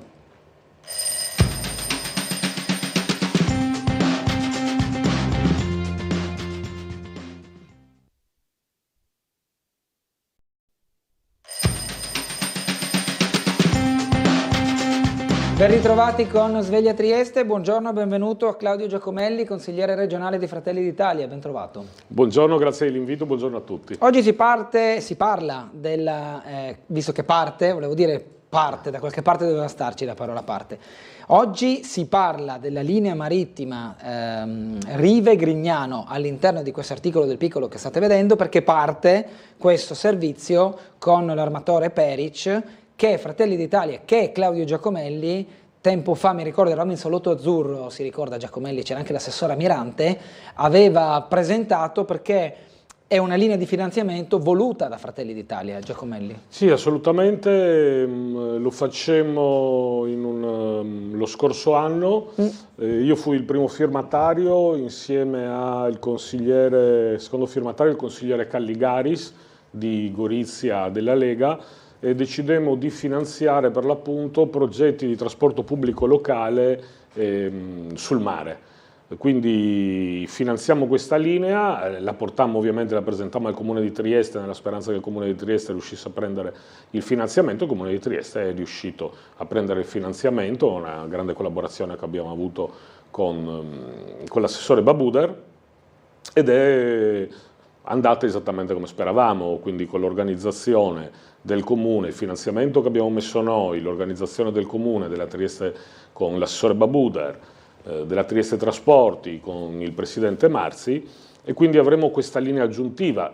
C'era già, ma era all'interno del contratto di trasporto pubblico locale, una linea che dal centro portava Barcola. Naturalmente specifichiamo che non si tratta delle barche che viaggiavano sulla Grado Trieste, che non sono di competenza di Trieste, sono competenza dell'agenzia della società di Gorizia, quindi una questione di cui nel Comune della Trieste Trasporti non la c'entrano, non la sanno. In questo caso sono quelle che noi chiamiamo le barche del Delfino Verde. Sì. È un gran bel progetto perché ci saranno molte più fermate, molte più linee, extra trasporto pubblico locale, quindi una sperimentazione, ma questo consentirà di usufruire e girare sulle rive. Penso soprattutto ai triestini, ma anche ai turisti, per arrivare con più fermate a Barcola. Un vero e proprio autobus del mare che consentirà da un lato di andare, diciamo, con un tipo di trasporto piacevole, dall'altro contiamo il più possibile di scaricare il traffico delle automobili che vanno ai topolini, quindi quelle interminabili code su Barcola, l'inquinamento, le attese, il caldo. Quindi c'è questa sperimentazione, un vero e proprio autobus del mare. A regime, questo sarà un anno un po' particolare, credo, perché sappiamo tutte le problematiche che dopo la mareggiata ci sono per gli autobus turistici che vogliono andare a Miramare. Questo è un grosso problema perché non possono entrare a Miramare, quindi sarà un'estate che si presenta potenzialmente difficile, e con questo progetto, ripeto, è sia ecologico, è piacevole. Cerchiamo un attimo di scaricare, i dati ci dicono, per ciò che riguarda gli autobus della Trieste Trasporti, effettivamente che sono pienissimi per andare a Barcola, ma insomma qualsiasi triestino sopra gli 8 anni, e anche qualcuno sotto gli 8 anni, sanno che cosa significa andare a Barcola d'estate. Quindi proviamo questo servizio, speriamo che piaccia ai triestini, che sia pieno, e potrebbe veramente a regime, io spero 1-2 anni, veramente cambiare il modo di frequentare la Riviera Barcolana. Un bel tentativo, ripeto, finanziato dalla Regione, quindi l'abbiamo fatto certamente prima firma io e il consigliere Calligaris. Devo dire che il Comune di Trieste è stato molto bravo con la Trieste Trasporti a fare un progetto che, come speravamo, infatti siamo andati a portarlo al Comune di Trieste, guardate che bello, potete prendere un sacco di... quindi il Comune di Trieste è riuscito a giudicarsi, credo, non voglio sbagliare, ma credo quasi 1 milione di euro in 2 anni. Partirà la prossima settimana, ancora da definire un po' tutto il calendario delle partenze, dei passaggi. Comunque abbiamo letto che ferma a Barcola, arriva fino a Grignano, quindi diciamo che va a soddisfare più utenze, quelli che si fermano alla Pineta, quelli che si vogliono invece andare un po' più avanti e quelli che arrivano fino a Grignano. Giacomelli, se ha piacere magari dalla prossima settimana, quando attiverà in servizio, una mattina assieme eventualmente al presidente Marzi della Trieste Trasporti, e se vuole venire anche l'assessore Babuder, ci facciamo una tratta e vediamo, come dire, sul concreto come funziona, insomma. Dai. Ecco, sì, quello che ho da dire è che tappa a bordo. Qui vedo che nel giornale fanno vedere l'armatore Perit, però ecco, siamo come tipologia di barca, perché se ne è parlato moltissimo, siamo sul Delfino Verde, quindi una barca estremamente affidabile, una barca adatta ai mari che ci sono sulla nostra Trieste, che non ha mai dato problemi. Questo è anche molto, molto importante. Io spero che i triestini la usino molto, certo i turisti, ma spero soprattutto i triestini, perché può essere veramente un modo diverso di vivere la Riviera Barcolana. Potenzialmente, adesso siamo riusciti a finanziare 2 anni, sappiamo che comunque per cambiare le abitudini delle persone, per farlo provare, perché penso che chi lo proverà sarà soddisfatto, credo che sarà un gran bel servizio alla città, potenzialmente veramente che può cambiare tanto nelle abitudini di utilizzo della Riviera Barcolana. Esatto, perché è sempre molto trafficata e, come diceva giustamente lei, chi ha un po' di esperienza, gli autobus 6:36, prenderli per andare al mare era sempre una sofferenza, diciamo pur così. Abbiamo una telefonata, buongiorno. Pronto? Non sento nessuno. Allora vado a un altro argomento, anzi vado a leggerle una mail, Giacomelli, perché è arrivata già prima. C'è qualcuno in linea? Buongiorno? No. Buongiorno gentile Giacomelli, con piena stima e rispetto nei suoi confronti vorrei evidenziare un fatto che riguarda l'area di appartenenza di Fratelli d'Italia. Molti elettori di questo partito si lamentano del fatto che la destra sia preoccupata di fare la destra, ovvero che certi problemi locali o nazionali siano trattati coi guanti ed è politicamente corretto, quasi con il timore di presentarsi come troppo duri. fatta salva la solita tiritera del ritorno al fascismo, unico cavallo zoppo di battaglia della sinistra. Mi riferisco all'invasione dei clandestini, alla riforma della giustizia e ai vari problemi ereditati dalle precedenti amministrazioni e legislature. La ringrazio dell'attenzione e spero voglia prendere questa mia come una critica costruttiva, scrive Piero Giacomelli. Beh, è molto importante quello che ci scrive Piero. Piccola chiosa sulla questione dell'antifascismo. Effettivamente credo che abbiamo una sinistra, soprattutto il PD, che è veramente in crisi di identità. Veramente mi ricorda il film di Nanni Moretti, quando Nanni Moretti dice a D'Alema di qualcosa di sinistra.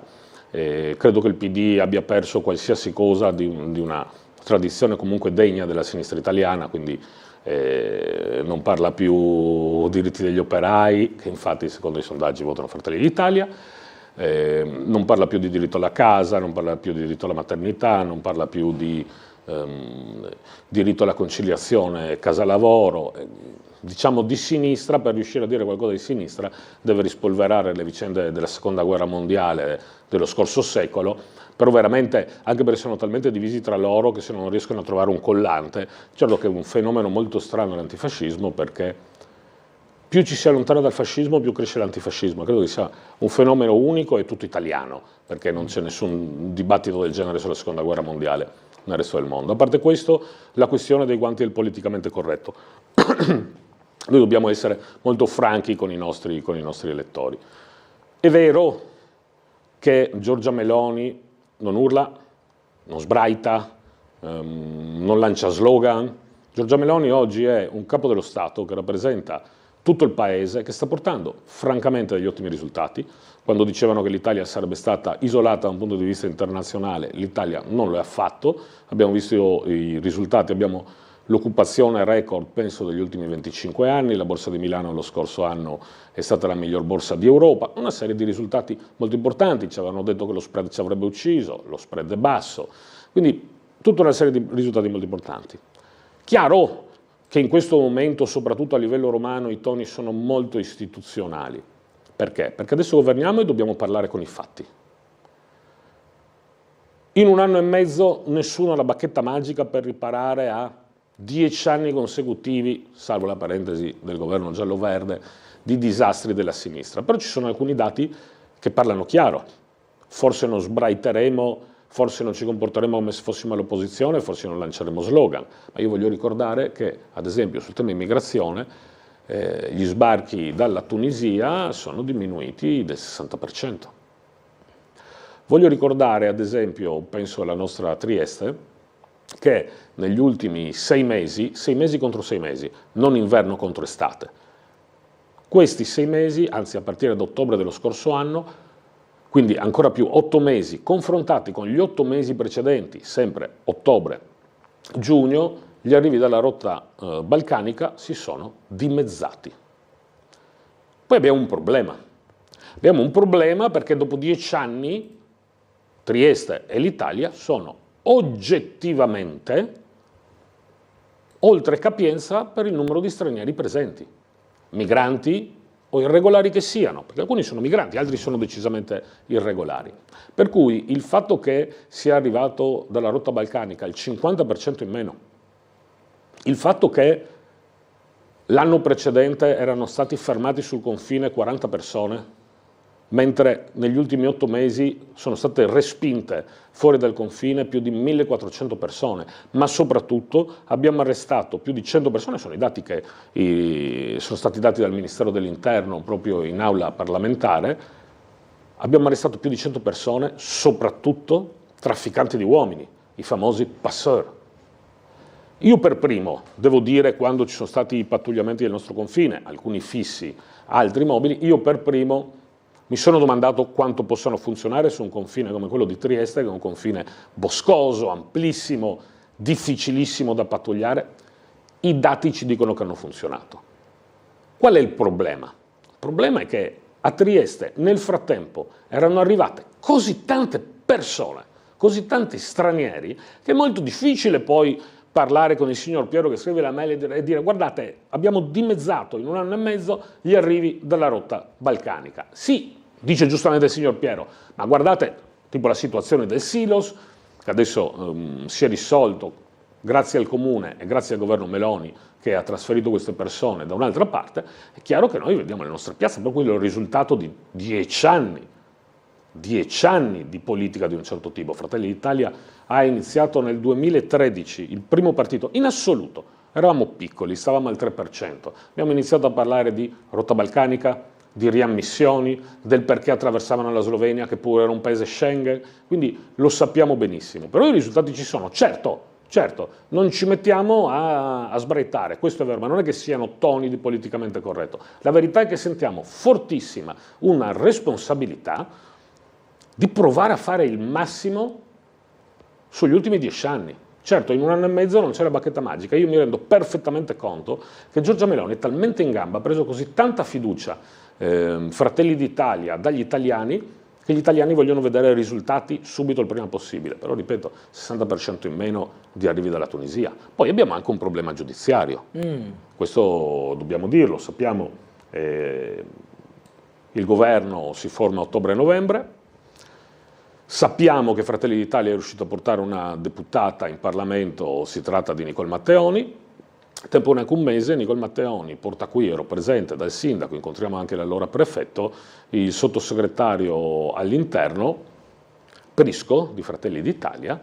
Tempo un mese, iniziano le riammissioni, quelle che noi chiedevamo da sempre. Tempo 2 mesi, arriva una sentenza di una giudice del Tribunale di Roma che riprende in Italia una persona, un pakistano che era stato respinto in Slovenia, non in zona di guerra, in Slovenia, nel primo paese Schengen, e dice no, deve stare in Italia, le riammissioni non vanno bene, sono illegali, quindi lo riprende in Italia e gli dà anche 20.000 euro di risarcimento. Dobbiamo dirci che è vero, stiamo ottenendo dei risultati forti, ma con un lavoro di un certo tipo in Nord Africa, in Tunisia, lasciamo perdere l'Albania che è un altro discorso, però in Tunisia un lavoro duro di Giorgia Meloni. Ci si aspettava il blocco navale, va bene, però la Corte di Cassazione con sentenza inimpugnabile non può essere impugnata, è definitiva. Ha detto che Carola Rackete poteva speronare la Guardia di Finanza e attraccare. E io ovviamente dico sempre che le sentenze, ovviamente sono anche un avvocato, ovviamente è difficile commentare una sentenza, bisogna eseguirla.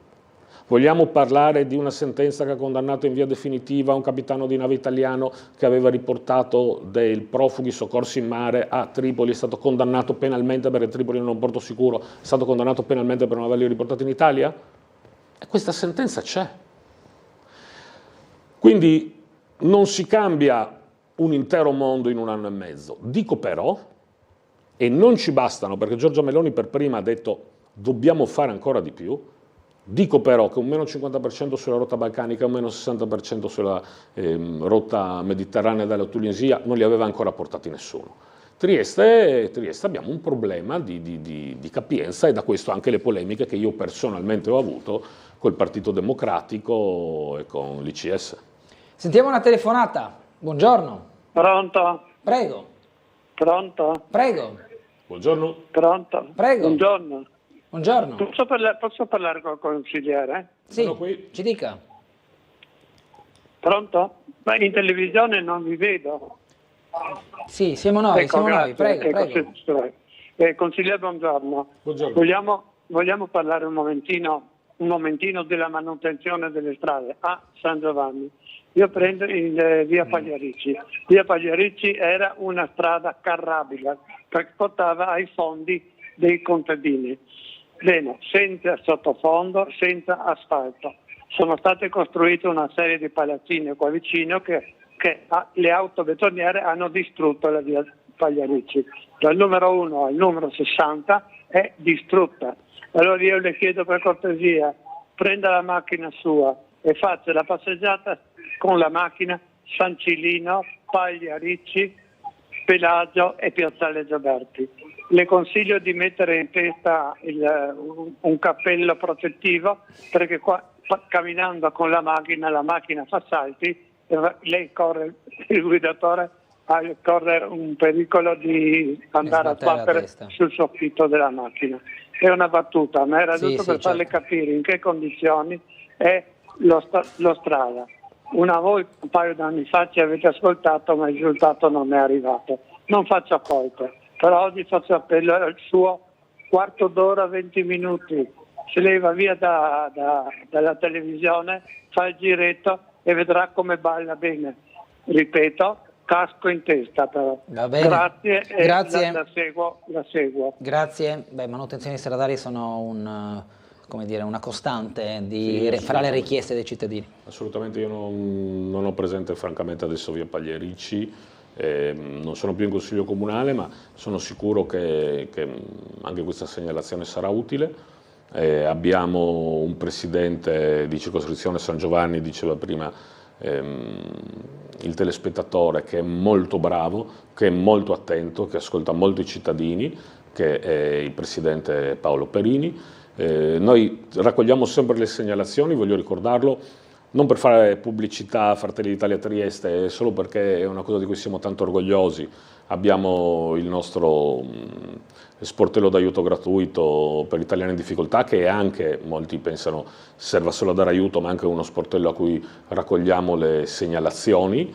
Dal lunedì al giovedì dalle 5 alle 7 ci trovate in via Rismondo 4/A, ci sono i nostri volontari, ci autotassiamo per tenerlo aperto, ed è una cosa che non sempre risolve tutti i problemi, però ne abbiamo risolti parecchi. Per ciò che riguarda le manutenzioni stradali, assolutamente. Adesso, discutendo all'interno del centrodestra, Fratelli d'Italia ha sostenuto una bella posta di bilancio, che vada proprio sulle pure manutenzioni stradali. La nostra teoria è che noi non vogliamo, non saremo, non permetteremo mai di essere una città che è un nulla costruito intorno a un centro turistico. Ecco, non è questa la Trieste che abbiamo in mente. Ci sarà un grande lavoro di manutenzione stradale, sarà difficilissimo farle tutte perché a Trieste è un problema endemico, non voglio toccare poi il problema che a Trieste è veramente terribile di quelle strade che non si capisce se sono private, pubbliche o private ad uso pubblico, ed è sempre un disastro anche da un punto di vista legale. Comunque assolutamente un impegno che vogliamo fare. Ricordo sia che ci sono le circoscrizioni, ricordo naturalmente il nostro sportello del cittadino in via Rismondo 4/A di Fratelli d'Italia Trieste. Io credo anche che sia un momento in cui dobbiamo dare una grande forza alle circoscrizioni, perché ci sono circoscrizioni che davvero hanno un territorio vasto, moltissime persone, e sono persone che possono facilmente parlare con i nostri consiglieri circoscrizionali, con i presidenti di circoscrizione, e in testa come Fratelli d'Italia abbiamo anche di dare più forza proprio alle circoscrizioni. Io sono il consiglio regionale, ho a che fare più che quotidianamente con comuni rispettabilissimi, per l'amor del cielo, di altre parti della regione che hanno 200 abitanti, 300 abitanti, 500 abitanti, non lo so, penso alla 7ª circoscrizione, quanti ne avrà? 46.000? Circa. Penso alla circoscrizione di San Giacomo, 35.000. che insomma di più di 35.000, sì, di più l'intera circoscrizione, non il quartiere, l'intera circoscrizione. Giusto. Credo che arrivi ad avere gli abitanti poco sotto il comune di Pordenone, per dire. Quindi assolutamente questo è un impegno che ci prendiamo. Crediamo profondamente nelle aree, nei quartieri dove vivono i triestini. Prima abbiamo citato la 7ª circoscrizione, ma tutti vanno bene: San Giovanni, San Giacomo, Borgo, Altura. Ecco, se c'è una cosa che vogliamo dire da qui alla fine dell'amministrazione comunale, e sono sicuro che sia il segretario provinciale Matteoni, che il capogruppo Medao, ma tutti i nostri consiglieri circoscrizionali, e che da qui alla fine adesso vogliamo dare una grandissima spinta e una grandissima attenzione ai rioni, nel senso che io sono veramente orgoglioso di tutto quello che il sindaco di Piazza ha fatto per questa città, sono veramente orgoglioso, penso che le lavorazioni come al Porto Vecchio, un investimento tale in questo momento sia più grande d'Europa. Adoro vedere la nostra bella Trieste su tutti i social, perché i turisti sono impazziti per Trieste, però noi non ci dimenticheremo i nostri quartieri e lo dimostreremo da qui alla fine della consigliatura. Come? Assolutamente, la cosa centrale è innanzitutto Strade, marciapiedi, senz'altro. Una forte cura del verde, alcuni lavori che portino luoghi di aggregazione, cioè non è possibile che per vivere in aggregazione bisogna per forza andare in centro. Poi ci sono alcune sfide molto difficili. Le sfide più difficili, e lì veramente però occorrerebbero delle leggi ad hoc. Il Comune da solo non può farcela, vedremo se in Regione riusciamo a fare qualcosa, per ciò che riguarda il commercio di quartiere. In tutta Italia, dirò di più, in tutta Europa il commercio di quartiere in questo momento è in un'enorme difficoltà, cioè non sta in piedi. Quindi questo sicuramente è una sfida, cioè rendere i nostri rioni vivibili, tranquilli, rendere i nostri rioni sicuri, decorosi, verde, strade, marciapiedi. Insomma, questo è, se dovessi dare il buon proposito per la fine della consigliatura alla nostra delegazione in comune, ecco, il messaggio sarebbe senz'altro questo. Quindi ci sono delle sfide. Poi c'è un'altra questione, però anche qui andiamo a parlare di qualcosa di veramente enorme, e cioè una città che è esplosa agli occhi del mondo, agli occhi dei turisti del mondo, oltre ogni previsione. E quindi proprio quando i cittadini i triestini vogliono recarsi in centro, oggi come oggi ci sono delle difficoltà, vero? I triestini sono straordinariamente abituati a usare l'automobile. Qualcosa però bisognerà studiare. Sentiamo una telefonata, poi andremo in pubblicità. Buongiorno. Buongiorno Gulotta, e buongiorno suo ospite Giacomelli. Sereno Preda, senta, non mi chiusa la linea, non so. Allora questo che volevo dire, magari lo dico dopo. Senta, in proposito, volevo solo dire delle cose rispetto a queste, diciamo, dispute, che però poi rientrano anche a livello nostro locale. Ci sono, diciamo, molta faziosità a dire Piazzale Loreto. Io poi non sto da nessuna parte, ma pensi che poi eri di piazza, ricordava a proposito dell'Ovovia, che diciamo, c'entra più il fatto che magari sarebbero anche d'accordo quelli di sinistra, però per il fatto che stanno dall'altra parte non è così. Allora magari ha ragione, capisce? Questo, e poi quello che volevo fare un ringraziamento ai Vigili del Fuoco, che ieri sono rimasto chiuso in una stanza del mio appartamento, c'era la lotta e mi hanno aiutato a uscire. Ok, bene. D'accordo, grazie dottor Gulotta. Grazie.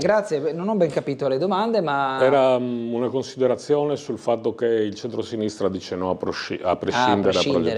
Devo dire su questo che il centro-sinistra è veramente molto abile a costruire comitati per il no. Lasciamo perdere l'Ovovia, che è un'altra questione, ovviamente veramente molto grande, però riesce a costruire comitati per il no praticamente su ogni lavoro in ogni quartiere. C'è sempre un comitato per il no. Ecco, non solo lavori, ma ogni iniziativa su quartiere in qualche modo fanno una mobilitazione per il no. Io spero francamente che non vincano di nuovo, come ai tempi del sindaco Cosolini, il governo di questa città, perché c'è stato uno sviluppo di un sistema a Trieste, C'è tantissimo da fare ancora, non ci si può fermare mai, abbiamo dei problemi che noi non è che non vediamo assolutamente li vediamo e ci preoccupano. E quindi non ci basta, però diciamoci ad esempio il reddito pro capite della provincia di Trieste, non ho visto l'ultimissima, la penultima rilevazione eravamo secondi solo a Milano.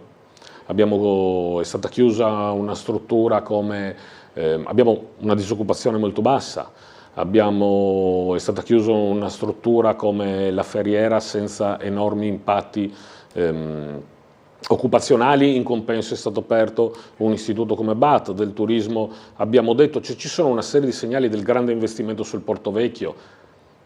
Ci sono continuamente ministri che arriva il Papa, arriva il Presidente della Repubblica, arriva il G7, arriva il Forum della Serbia, cioè in questo momento è un momento in cui tutti veramente guardano a Trieste e francamente se penso a 10 anni fa o addirittura all'era pre di Piazza, tutto questo sistema a Trieste non esiste, eppure la sinistra continua a fare comitati di no ovunque. Io non li vorrei vedere Non li vorrei vedere al governo della città, però questo naturalmente centrodestra se lo deve meritare, non è colpa dei cittadini, però non lo vorrei vedere. Ecco, una cosa sui comitati, c'è un unico comitato che la sinistra non ha fatto, che era il comitato per aprire un nuovo centro migranti in via Flavio Gioia.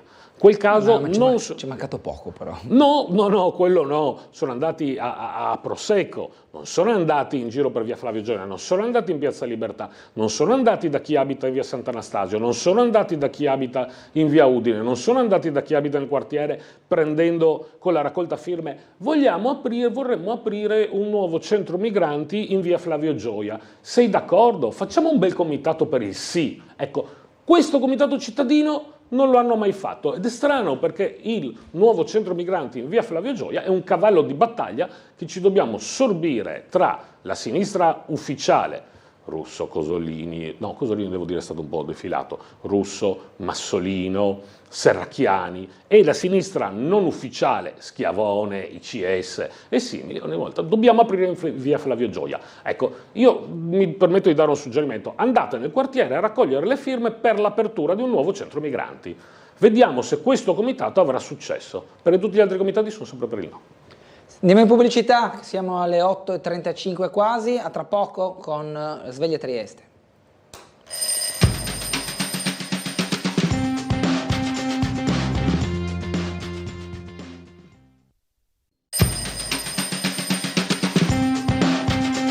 Torniamo in diretta con Sveglia Trieste, in studio con noi Claudio Giacomelli, capogruppo di Fratelli d'Italia in Consiglio regionale. Andiamo da Gianluca Paladin, da Piazza Unità.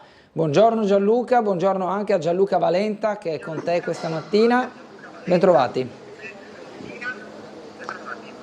Buongiorno, come vedi Bernardo i preparativi sono a buon punto, al cuore della democrazia, il titolo della 50ª settimana sociale dei cattolici in Italia che si svolge qua a Trieste. Il palco è in allestimento, il palco da dove parlerà Papa Francesco, quindi insomma sapete che domenica 7 luglio sarà una giornata molto importante con tante delegazioni e con tante persone che parteciperanno a questo evento, già esauriti gli 8.100 posti per chi è riuscito appunto ad accaparrarsi il piazzamento proprio qua di fronte al palco, fronte mare, dove avverrà questa importante cerimonia. Ecco, diciamo che non è altro che il culmine della settimana dei cattolici, perché poi sappiamo che ci sono tutta una serie di eventi che precedono la visita di Papa Francesco, come per esempio l'inaugurazione stessa di questa settimana da parte di Sergio Mattarella, Presidente della Repubblica Italiana, che mercoledì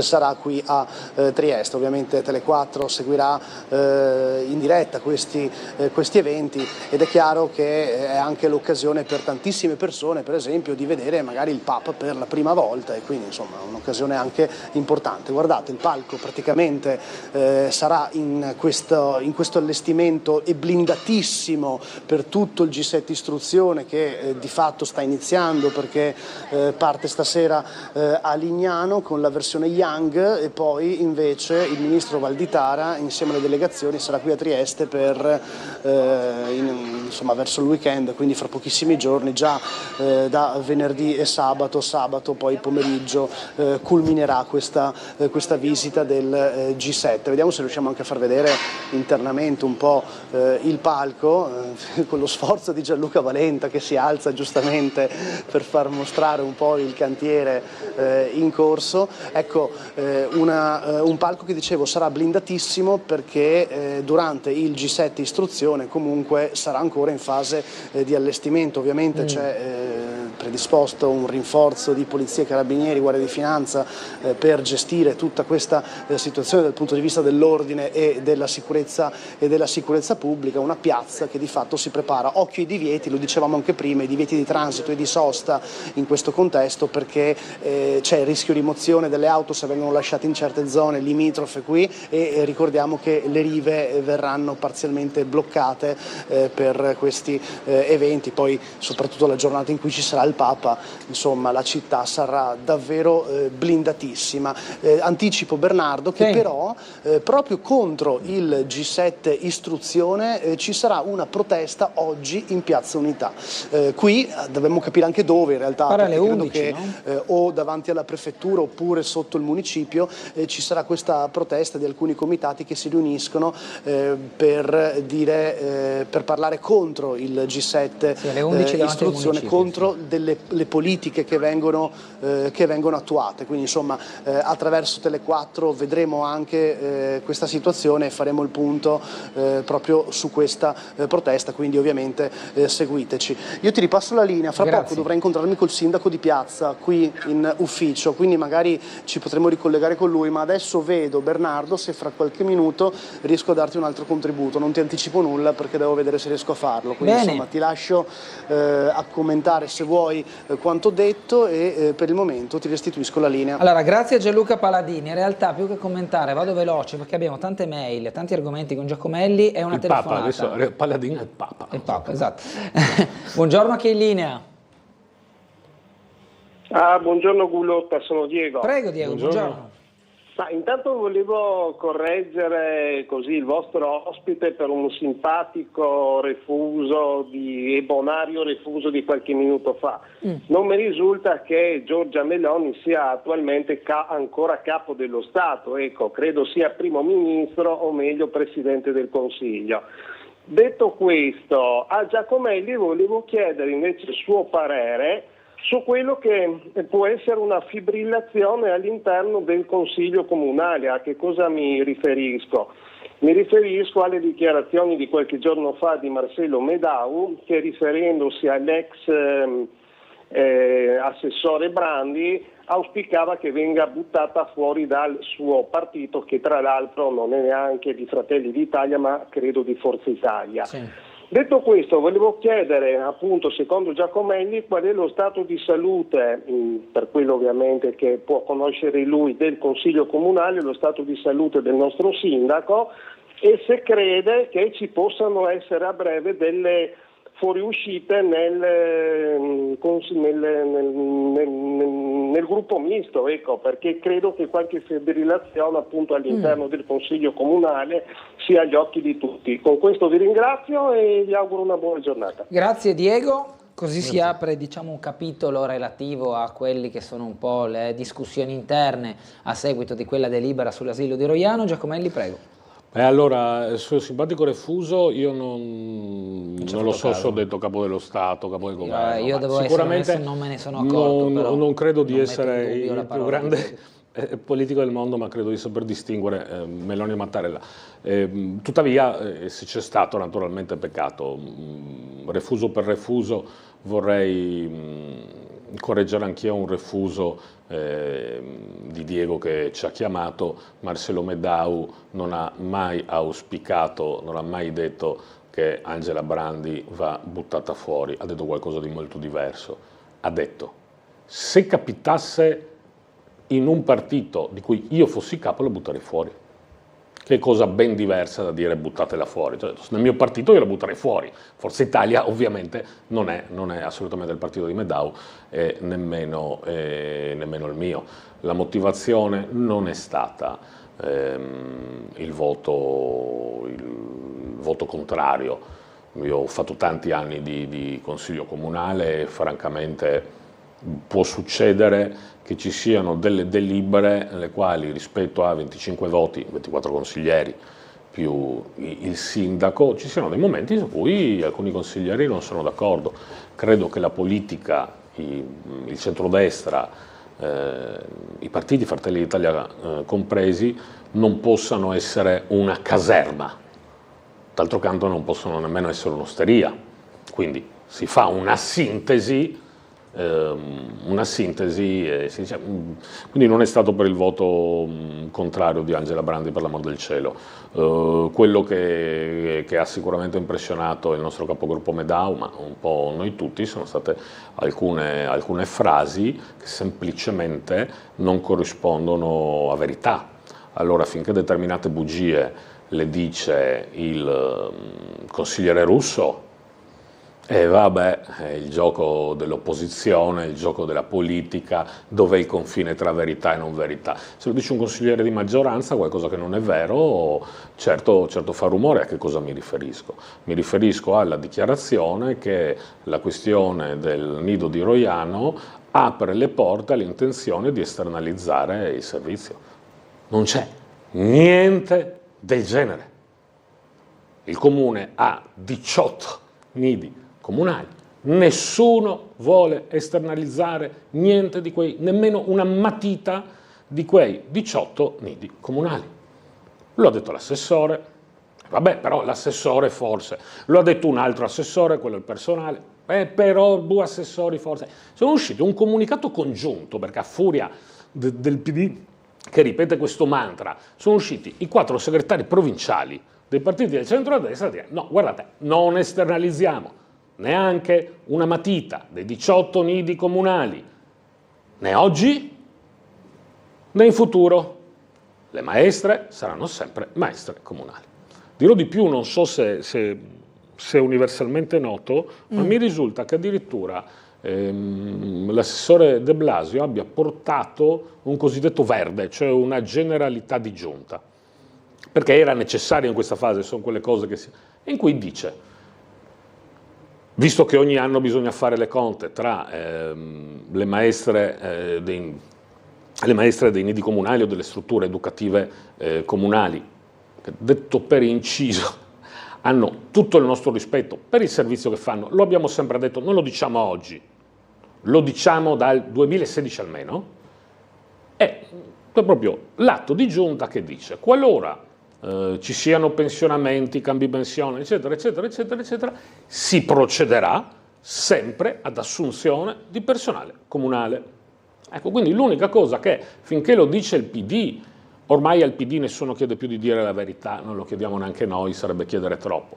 Se lo dice una consigliera di maggioranza, ecco che allora capisco quello che ha detto il capogruppo Medau di Fratelli d'Italia e lo sostengo pienamente. Poi naturalmente non si tratta di una persona del nostro partito, quindi ognuno si fa. Per ciò che riguarda le fibrillazioni, ma io ho fatto tanti anni di consiglio comunale, ne ho viste tante, le fibrillazioni sono altre. Ci sono delibere più facili, ci sono delibere più difficili. Ho visto la maggioranza in passato, negli anni passati, di centrodestra o di centrosinistra che fosse, andare sotto. Ricordo un anno in cui le tariffe Tari, credo, di Cosolini furono dovute essere rinviate, quindi veramente non vedo questo momento. Per ciò che riguarda il sindaco di Piazza, io lo vedo benissimo. Abbiamo preso un impegno con il sindaco di Piazza fino alla fine consigliatura. Ha la passione di un ragazzino, è concentratissimo su determinate cose. Cioè, noi non riusciamo più ad aprire un giornale senza trovare adesso la settimana sociale della Chiesa a Trieste sotto gli occhi di tutti. Fratelli d'Italia chiede adesso una grandissima attenzione ai nostri quartieri. Ciò premesso, ci sono dei risultati che sono risultati importanti. Io a volte mi domando se un triestino vuole pensare a Trieste prima di Piazza, o Trieste sotto Cosolini, io rispetto Roberto Cosolini, ma Trieste sotto Cosolini o Trieste prima di Piazza, e dica se è la stessa città. Bisognerebbe fare un libro, prima e dopo Di Piazza, per andare a vedere come era prima, quando c'era la Ferriera e tutto il resto. Ecco, c'è ancora molto da fare sempre, e ci sarà sempre qualcosa da fare, però francamente è veramente un uomo che resta nella storia di questa città. Le faccio una domanda però su questo asilo, poi cambiamo argomento anche se abbiamo pochi minuti. È possibile che il riferimento della consigliera Brandi fosse non tanto sugli asili già esistenti, ma quelli in via di costruzione? Perché nella delibera è citato l'asilo di San Giovanni come possibile luogo dove operare la medesima modalità a Roiano, allora, quindi diciamo si apre la strada a concessioni ulteriori. Allora, innanzitutto un conto è dire concessioni ulteriori, un conto è dire esternalizzare i servizi educativi. Che con tutto rispetto, perché ognuno tiene giustamente il ruolo che gli spetta, ma anche certe raccolte firme che ho visto in cui fermavano le persone anziane dicendo contro l'esternalizzazione dei nidi comunali, chi fa firmare chiunque. Quindi l'esternalizzazione significa prendere qualcosa che è pubblico, togliere i dipendenti e darla a un privato. Di questo non c'è niente. Per ciò che riguarda il nido di San Giovanni, io naturalmente non sono in giunta comunale, ne parliamo tra 3-4 anni? Non lo so, la tempistica. Ovviamente non ho il cronoprogramma. Oggi il comune di Trieste sta nella seguente situazione. Abbiamo 18 nidi comunali che sono un fiore all'occhiello di cui siamo orgogliosi. Continuiamo però ad avere bambini e quindi famiglie che restano fuori. Sì. Quindi noi possiamo scegliere, ci fermiamo qui, chi è dentro, chi è fuori, mi dispiace, andate al privato. Quello, perché molti fanno così, certo. Perché se no, se hai bisogno di un asilo, non riesci a entrare in quello comunale, finirai al privato, il demone.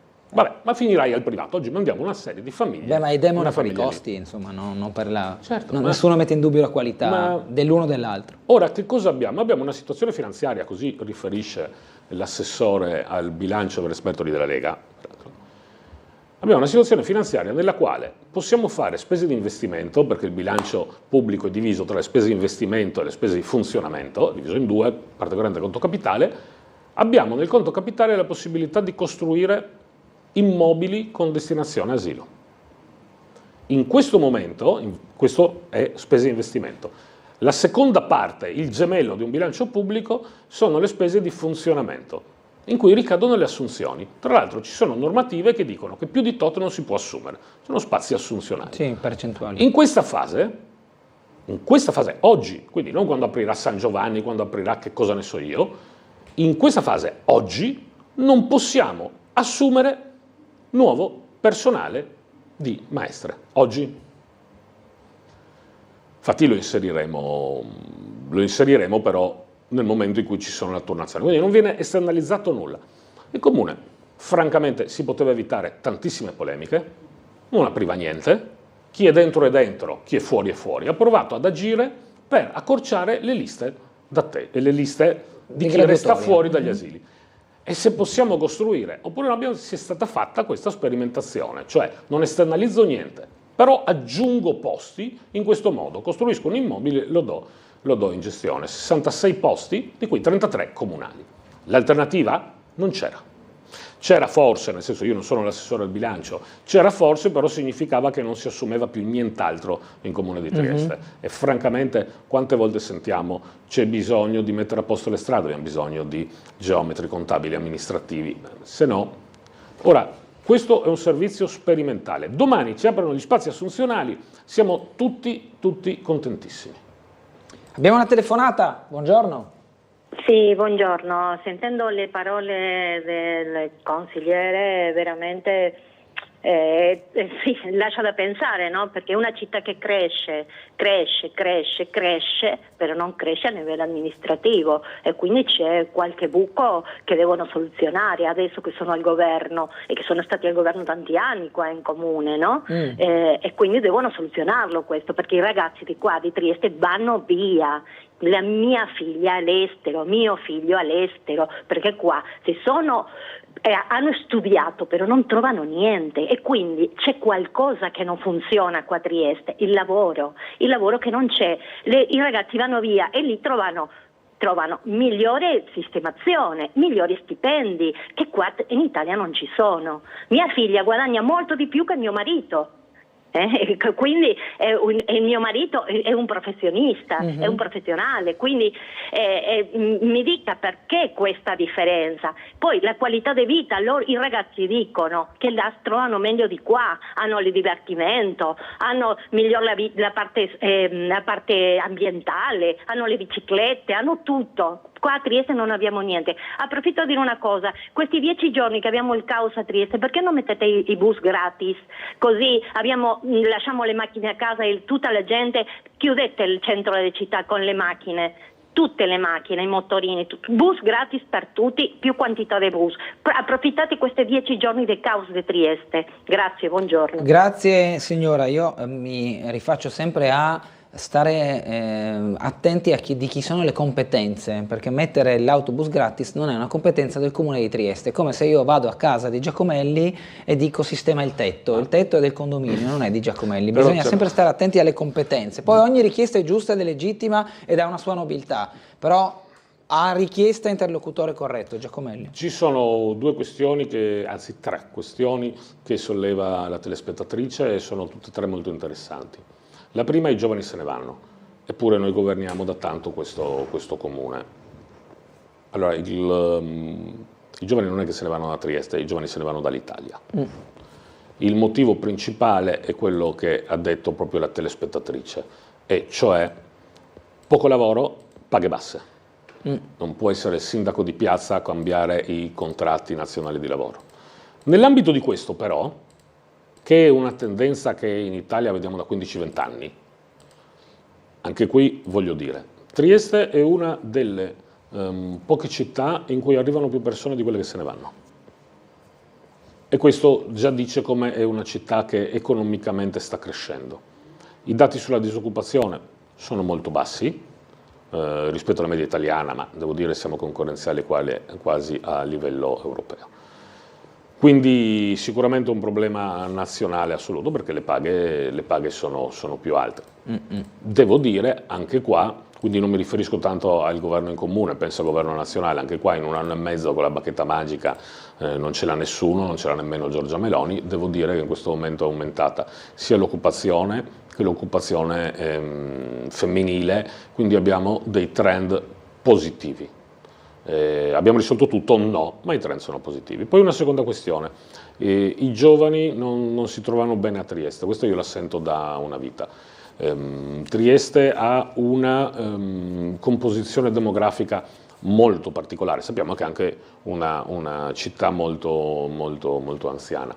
Devo dire che Trieste è una città attrattiva. Trieste è una città, io sono un po' anzianotto, sono un po' stagionato per pensare per sapere come, sono un esempio di divertimento giovanile.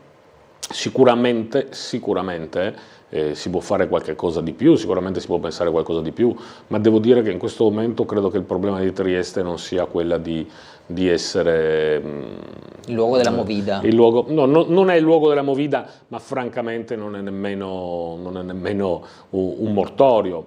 Io vedo, ecco, i triestini a volte, che l'ho scoperto io, ipercritico, a volte si dovrebbero guardare la Trieste con gli occhi dei non triestini. Insomma, racconto questo aneddoto. Facciamo questa manifestazione straordinaria, pazzesca, alle europee, facciamo 200-300 persone con Nicole Matteoni, Fabio Scoccimarro e naturalmente l'ospite d'onore Alessandro Ciriani, c'era anche Anno Olivetti. E poi andiamo a bere una cosa e finiamo, eravamo all'Hotel Savoia, andiamo a bere qualcosa in Città Vecchia, forse era un mercoledì, c'era il sindaco di Pordenone con gli occhi così a guardare il centro di Trieste, a guardare le persone che passavano e mi ha detto: ma quanti giovani avete che vanno in giro la sera? Certo, molti erano turisti, quindi è sempre a doppio taglio. E poi c'è anche una città che vorrebbe dormire, quindi va pensato che sono gli anziani, perché avrebbero diritto anche gli anziani, e quindi diciamo lì è un bilanciamento assolutamente da studiare. Per ciò che riguarda gli autobus gratis, certo che non è una competenza del Comune di Trieste, non arriva il Comune di Trieste e dice autobus gratis, però io credo che la cosa sia molto diversa, cioè le persone prendono la macchina, e io sono uno che prende la macchina perché ovviamente quando portavo i figli a scuola mi capita, le persone prendono la macchina perché il biglietto dell'autobus è troppo caro. Cioè siamo sicuri che in questo momento un abbonamento dell'autobus sia più conveniente sia meno conveniente di un pieno di benzina? No, il problema non è questo, il problema è fatto dalle abitudini dei triestini, certo, è fatto da come è fatta Trieste, perché Trieste non ovunque possono arrivare gli autobus, è fatta anche di una popolazione. Io ricordo, vivevo a San Luigi, in una zona in cui la 26 non arrivava, quindi si andava su e giù a piedi quando ero giovane, a dorso di dinosauro, visto quanto tempo fa era. Ma io non credo che sia questo, ecco, il problema. Si tratta del tempo atmosferico e tutto il resto, però non sono convinto che il problema per cui le persone prendono gli autobus sia perché la benzina costa meno del biglietto. Ecco, io su questo dico di no. Grazie a Claudio Giacomelli, consigliere Grazie a e voi. capogruppo in Regione di Fratelli d'Italia. Una buona giornata e un buon lavoro. Ci fermiamo per la pubblicità, tra poco con noi il dottor Dino Cafagna.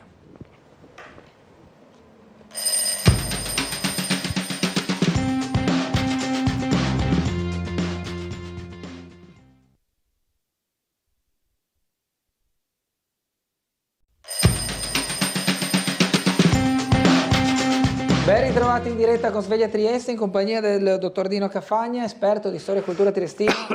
Sì, buongiorno a tutti. Buongiorno Cafagna. Oggi parliamo di? In questi giorni, le altre volte abbiamo parlato un po' di alcuni aspetti interessanti, prendendo come scusa la Varosandra e il Carso per conoscere un po' quella che è la preistoria di Trieste, che si parla poco. Ecco, abbiamo visto delle cose molto interessanti, per esempio che sul Carso, il Carso era molto diverso di quello da oggi, nel senso che troviamo degli animali che in qualche modo non si trovavano, ecco, rinoceronti, elefanti, zebre, eccetera. In questa zona non si può pensare, ecco, quando si va sul Carso, che lo vediamo così desolato, non si pensa che ci possono essere stati degli strani animali, i ippopotami ci vuole dell'acqua. E questa fotografia ci sottolinea come centinaia di anni fa, migliaia di anni fa, la struttura orografica della nostra zona, in generale dell'Adriatico, come vediamo qui, era molto diversa. L'Adriatico non esisteva come conosciamo noi, cioè l'Adriatico da Ancona su, ma era una prateria grandiosa solcata da fiumi, da acque, e quindi si può comprendere come in questa zona, molto diversa ovviamente dall'attuale, ci fossero degli animali strani, ecco, come rinoceronti, come ippopotami e così via. Ecco. Poi siamo passati a parlare dei romani, della zona romani, sottolineando come Trieste abbia goduto in questi 600 anni in cui era la tergeste romana, o di un periodo di particolare interesse. Vediamo un po' la prossima, se mi ricordo. Sì, parleremo quindi sempre della Varosandra, ma in un periodo successivo, cioè quella del Medioevo. Può sembrare strano perché quando noi andiamo in Varosandra troviamo soltanto sassi, cespugli, alberi, il torrente, e quindi una zona agreste, una zona selvaggia in qualche modo, ma questa zona è stata dal punto di vista storico una zona estremamente importante.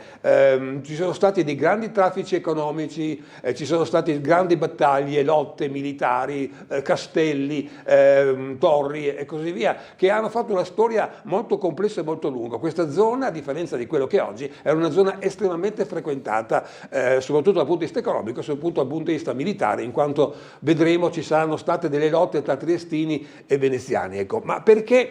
Qual era il problema essenzialmente di quel periodo? Ecco, che Trieste è collocata dal punto di vista orografico territoriale, cioè in una struttura un po' complessa. Abbiamo in alto il Ciglione Carso, cioè abbiamo il Carso che sta in alto, e sotto sulla struttura in all'aria troviamo la città di Trieste. C'è quindi Uscarino, ecco, si chiama un po' Ciglione Carsico, lo vediamo in questa figura, in cui si risulta che per andare da Trieste sul Carso ci sia una notevole difficoltà. Non abbiamo delle strade a sufficienza. Tra l'altro è interessante, sempre tornando al discorso dei Romani, i Romani sono stati essenzialmente un popolo, per noi, in quei 600 anni, un periodo di particolare ricchezza. I Romani erano evoluti dal punto di vista economico, sociale, militare, legislativo, eccetera, e tra l'altro avevano questa caratteristica di fare molte strade. Ecco, avevano in qualche modo tappezzato tutto il loro impero di queste strade, che aveva essenzialmente due funzioni, no? La prima economica, più strade ci sono,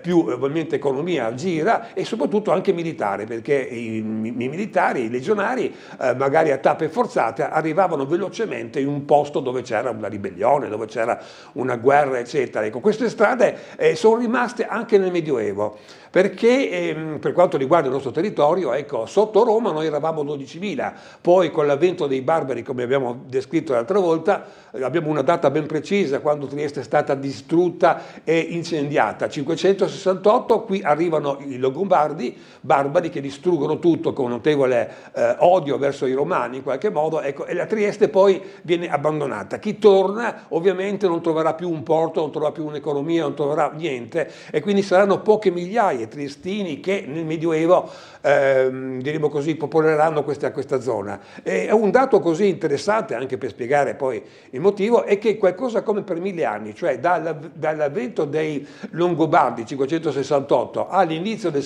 1700, quando avremo il Porto Franco, per qua più di 1000 anni il numero di triestini nella città erano abbastanza stabili, circa 5000. Poi ovviamente c'erano i periodi in cui c'era la peste, per esempio, che abbiamo detto anche l'altra volta, che poteva ridurre del 20, del 30, del 40% della popolazione, o le carestie o le guerre. Ecco, al contrario, quando c'era un periodo di benessere, noi abbiamo avuto per circa 100-150 anni il libero comune di Trieste, cioè una città-stato, una città che non dipendeva dalla Repubblica Veneta, da Aquileia, dal Patriarcato di Aquileia, dagli Asburgo e così via, ma era indipendente. Un periodo senza guerra e un periodo in cui è stato un notevole splendore economico. Tra l'altro, oltre che il rifacimento delle mura, è stato costruito la cattedrale di San Giusto, quella che conosciamo noi, avevamo un municipio, eccetera, eccetera. Quindi abbiamo goduto per un periodo, quando non c'erano le guerre, un notevole benessere. Sotto il territorio libero la popolazione è raddoppiata. Ecco. Comunque, in definitiva,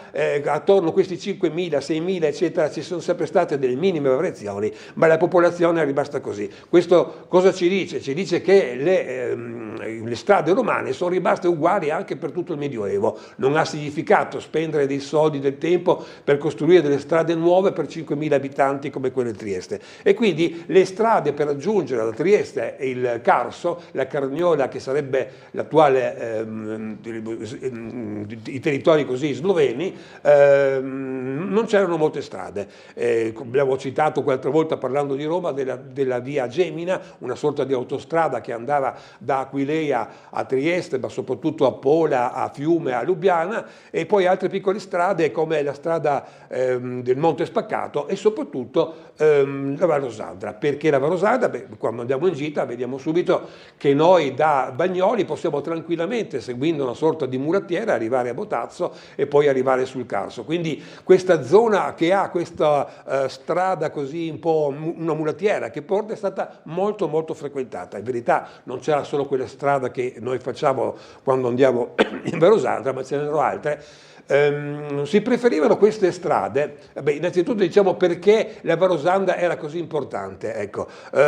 Può sembrare strano, ma i triestini non sono mai stati dei navigatori, perché innanzitutto, come abbiamo detto prima, il numero dei triestini era sui 5.000, poche persone, poca attività economica, poche barche, in qualche modo poca attività economica in generale, ecco. Ma soprattutto perché i triestini non si sono sviluppati sul mare, non si sono sviluppati perché noi avevamo una potenza terribile che era Venezia, prepotente, che pretendeva che si pagasse una gabella, si pagasse delle tasse per poter commerciare sul mare. C'è una motivazione in verità, ecco, perché il mare Adriatico, come tutti i mari, era infestato dai pirati, ecco, questi creavano dei grandissimi danni a Venezia, all'economia veneziana, ecco, per cui i veneziani misero su una squadra, una flotta di navi militari e cercarono non solo di distruggere, di in qualche modo cancellare questa pirateria, ma perfino di arrivare ai villaggi dove loro abitavano per distruggere i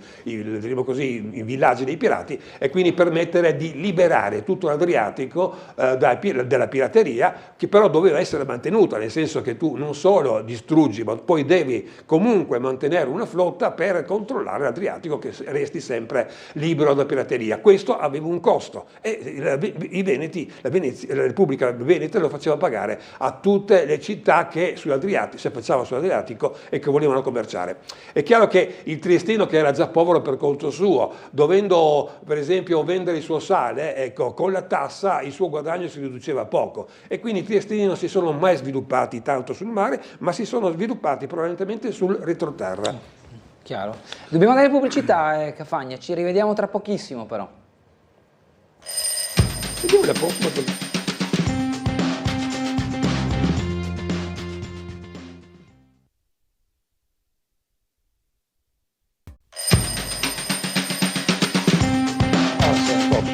Torniamo in diretta con Sveglia Trieste, sempre col dottor Dino Cafagna. Sì, parlavamo prima del fatto che Trieste si svilupperà per questi 1000 anni praticamente, poco sul mare, avrà un porticciolo, avrà delle barche, ma poca cosa e pochi traffici soprattutto, e viceversa sarà costretta ad espandersi sull'entroterra, e la Varosandra si presenta come il posto ideale per poter far attraversare. Tra l'altro la Varosandra è un punto anche cruciale, no? C'è un incrocio tra la popolazione slava, la popolazione tedesca, austriaca e quella italiana, quindi era l'ideale anche come punto di incontro.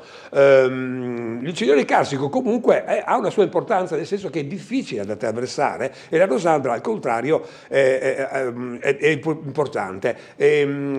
Sottolineando come appunto il porto, la città di Trieste, la città proprio in se stessa, aveva dei commerci molto limitati, la Varosandra viceversa, per questa sua facilità di raggiungere diremo così la pianura slovena, era molto frequentata. Era un punto di grande economia, praticamente in soldoni l'economia non si svolgeva tanto nella città ma quanto in questa zona, che era un grande crocicchio dove troveremo, parleremo fra poco, numerosi così scambi economici. Volevo solo sottolineare una cosa, che il Ciglione Carsico non è stato un problema di allora, lo è stato anche da oggi. Qui vediamo per esempio la ferrovia. Nel 1850 Trieste riesce con una certa difficoltà ad avere la ferrovia per lei, si chiamava tra l'altro ferrovia meridionale perché Trieste nell'impero austriaco era nel meridione e quindi viene definita così. Oggi siamo nel settentrione dell'Italia, ma quella volta eravamo nel meridione. Vediamo come per raggiungere Trieste a Opicina, che sono pochi chilometri in definitiva, non si riesce a fare una ferrovia che vada direttamente, ma si è dovuto arrivare fino ad Auresina per poi tornare indietro da Opicina e arrivare poi a tutte le altre destinazioni fino a Vienna. Quindi il Ciglione Carsico ha creato un problema. Vediamo la prossima. E anche qui vediamo come in basso, vediamo come hanno in qualche modo cercato di risolvere questo modo. Abbiamo un collegamento? Sì, Cafagna, mi chiedo scusa, ci colleghiamo con Gianluca Paladin, che si trova in Piazza Unità in compagnia del sindaco di Piazza. Allora cedo la linea, di nuovo buongiorno Gianluca e buongiorno anche al sindaco. Destra un po'. Eccoci qua, grazie Bernardo, grazie al sindaco di Trieste Roberto Di Piazza, che sta ammirando, immagino, l'allestimento anche del palco per la settimana sociale dei cattolici. No, più che ammirando, è stata una settimana incredibile, di grande fatica. Abbiamo organizzato il tutto, ringrazio la prefettura, il questore, tutti quanti i miei uomini, le mie donne, perché è stato veramente un percorso. D'altra parte, sai, la CEI, G7, Mattarella, il Papa, insomma, indubbiamente una bella confusione. Cosa possiamo dire delle novità che emergono in città? Ho visto anche sul giornale i posti che verranno a mancare per i parcheggi in Molo Quarto. Vabbè, ma insomma, abbiamo una manifestazione incredibile, mancheranno anche i posti, mancherà tutto, ho capito, però pensate alla visibilità che avremo, pensate alla città che rimbalzerà su tutto il mondo, insomma ogni cosa è come la fiera di San Nicolò, insomma quando arrivi là sicuramente non trovi un parcheggio, no, banalizzo per farvi capire che è un momento che dobbiamo tapparci il naso e guardare le manifestazioni e il ritorno che c'è per la nostra straordinaria città. Ieri siamo anche passati all'ex Silos e si è chiusa una partita importante, ovviamente, adesso la struttura è sbarrata in attesa della vendita. So che gli acquirenti sarebbero già alla porta, come hanno detto Alleanza Coop 3.0. Abbiamo 2 acquirenti importanti e sai, se parte quello con davanti 65 ettari di Porto Vecchio che non ce l'ha, non nessuno in Europa, nessuna città al mondo ha 65 ettari al centro della città pronti a rinascere, è una cosa fantastica. A proposito di Porto Vecchio, anche lì il futuro della città sostanzialmente, ho visto anche che forse appunto, non so se parlava di questi acquirenti anche per zone del porto, si sta avvicinando qualche interesse più in generale parlando? Stiamo lavorando da mesi, per questo dovremo essere alla fase finale, no? Gli acquirenti per il silos e delle Coop, perché loro stanno trattando la vendita del silos, che è un'altra cosa. Certo che se parte il silos parte una cosa molto importante e non avremo più quei problemi che abbiamo avuto in questi anni con la rotta balcanica, anche se io continuo a dire che bastava prendere 2 caserme in Friuli e avremmo risolto da 20 anni i problemi della rotta balcanica. Avete la preoccupazione che i nuovi migranti che arrivano possano sostare, diciamo, senza tetto in città? Si vuole evitare questo, credo. Guarda, quello dei migranti è tutta una complicazione, perché arrivano questi disgraziati da mesi di viaggi, eccetera, ma ripeto, bisognava cercare di creare dei posti dove gli davi l'assistenza sanitaria, gli davi da mangiare, gli davi i documenti e passi lunghi e ben distesi. Qualcuno a sinistra ha voluto l'accoglienza diffusa, che si è dimostrato un fallimento. Ho visto prima la sua agenda, tantissimi impegni. Hanno scelto di piazzare tutto oggi più che altro, Sindaco, perché obiettivamente con la settimana che ci aspetta... Ieri era questa, alle 8 del mattino ero qua, ho finito a mezzanotte, non so, devo portarmi la branda in ufficio, non so più cosa fare, anche perché c'è tanta roba, cioè nessuno ha il Porto Vecchio, insomma nessun sindaco ha il Porto Vecchio come noi, per dirti il Porto Vecchio più tutte le altre cose. E poi in questo momento, ciliegina sulla torta, ci sono queste manifestazioni incredibili con l'arrivo di personaggi importanti. Il Papa e Mattarella, insomma, non male. Un'ultima domanda, so che ha tanti impegni, si è chiusa forse questo battibecco sull'asilo di Roiano, si è trovata la quadra in maggioranza, siamo più sereni sul... No, ma mancava soltanto dei commissari, perché non erano stati avvisati in tempo, sai, tutti abbiamo i nostri impegni. Se tu mi dici adesso fra un'ora dove andiamo, devo andare alla festa della Guardia di Finanza, che quest'anno festeggiano i 250 anni e non posso muovermi. Allora, sono mancati i numeri, ma solo perché, non per una volontà politica, bensì per la mancanza di tempo, già risolto. Grazie Sindaco, buon lavoro. Grazie a voi. Grazie anche a te Bernardo, e da Piazza Unità ti restituiamo la linea. Grazie Gianluca Paladin, grazie al Sindaco. Cafagna, torniamo sui temi di prima. Abbiamo una diapositiva? Dobbiamo rivedere, ok, un attimo.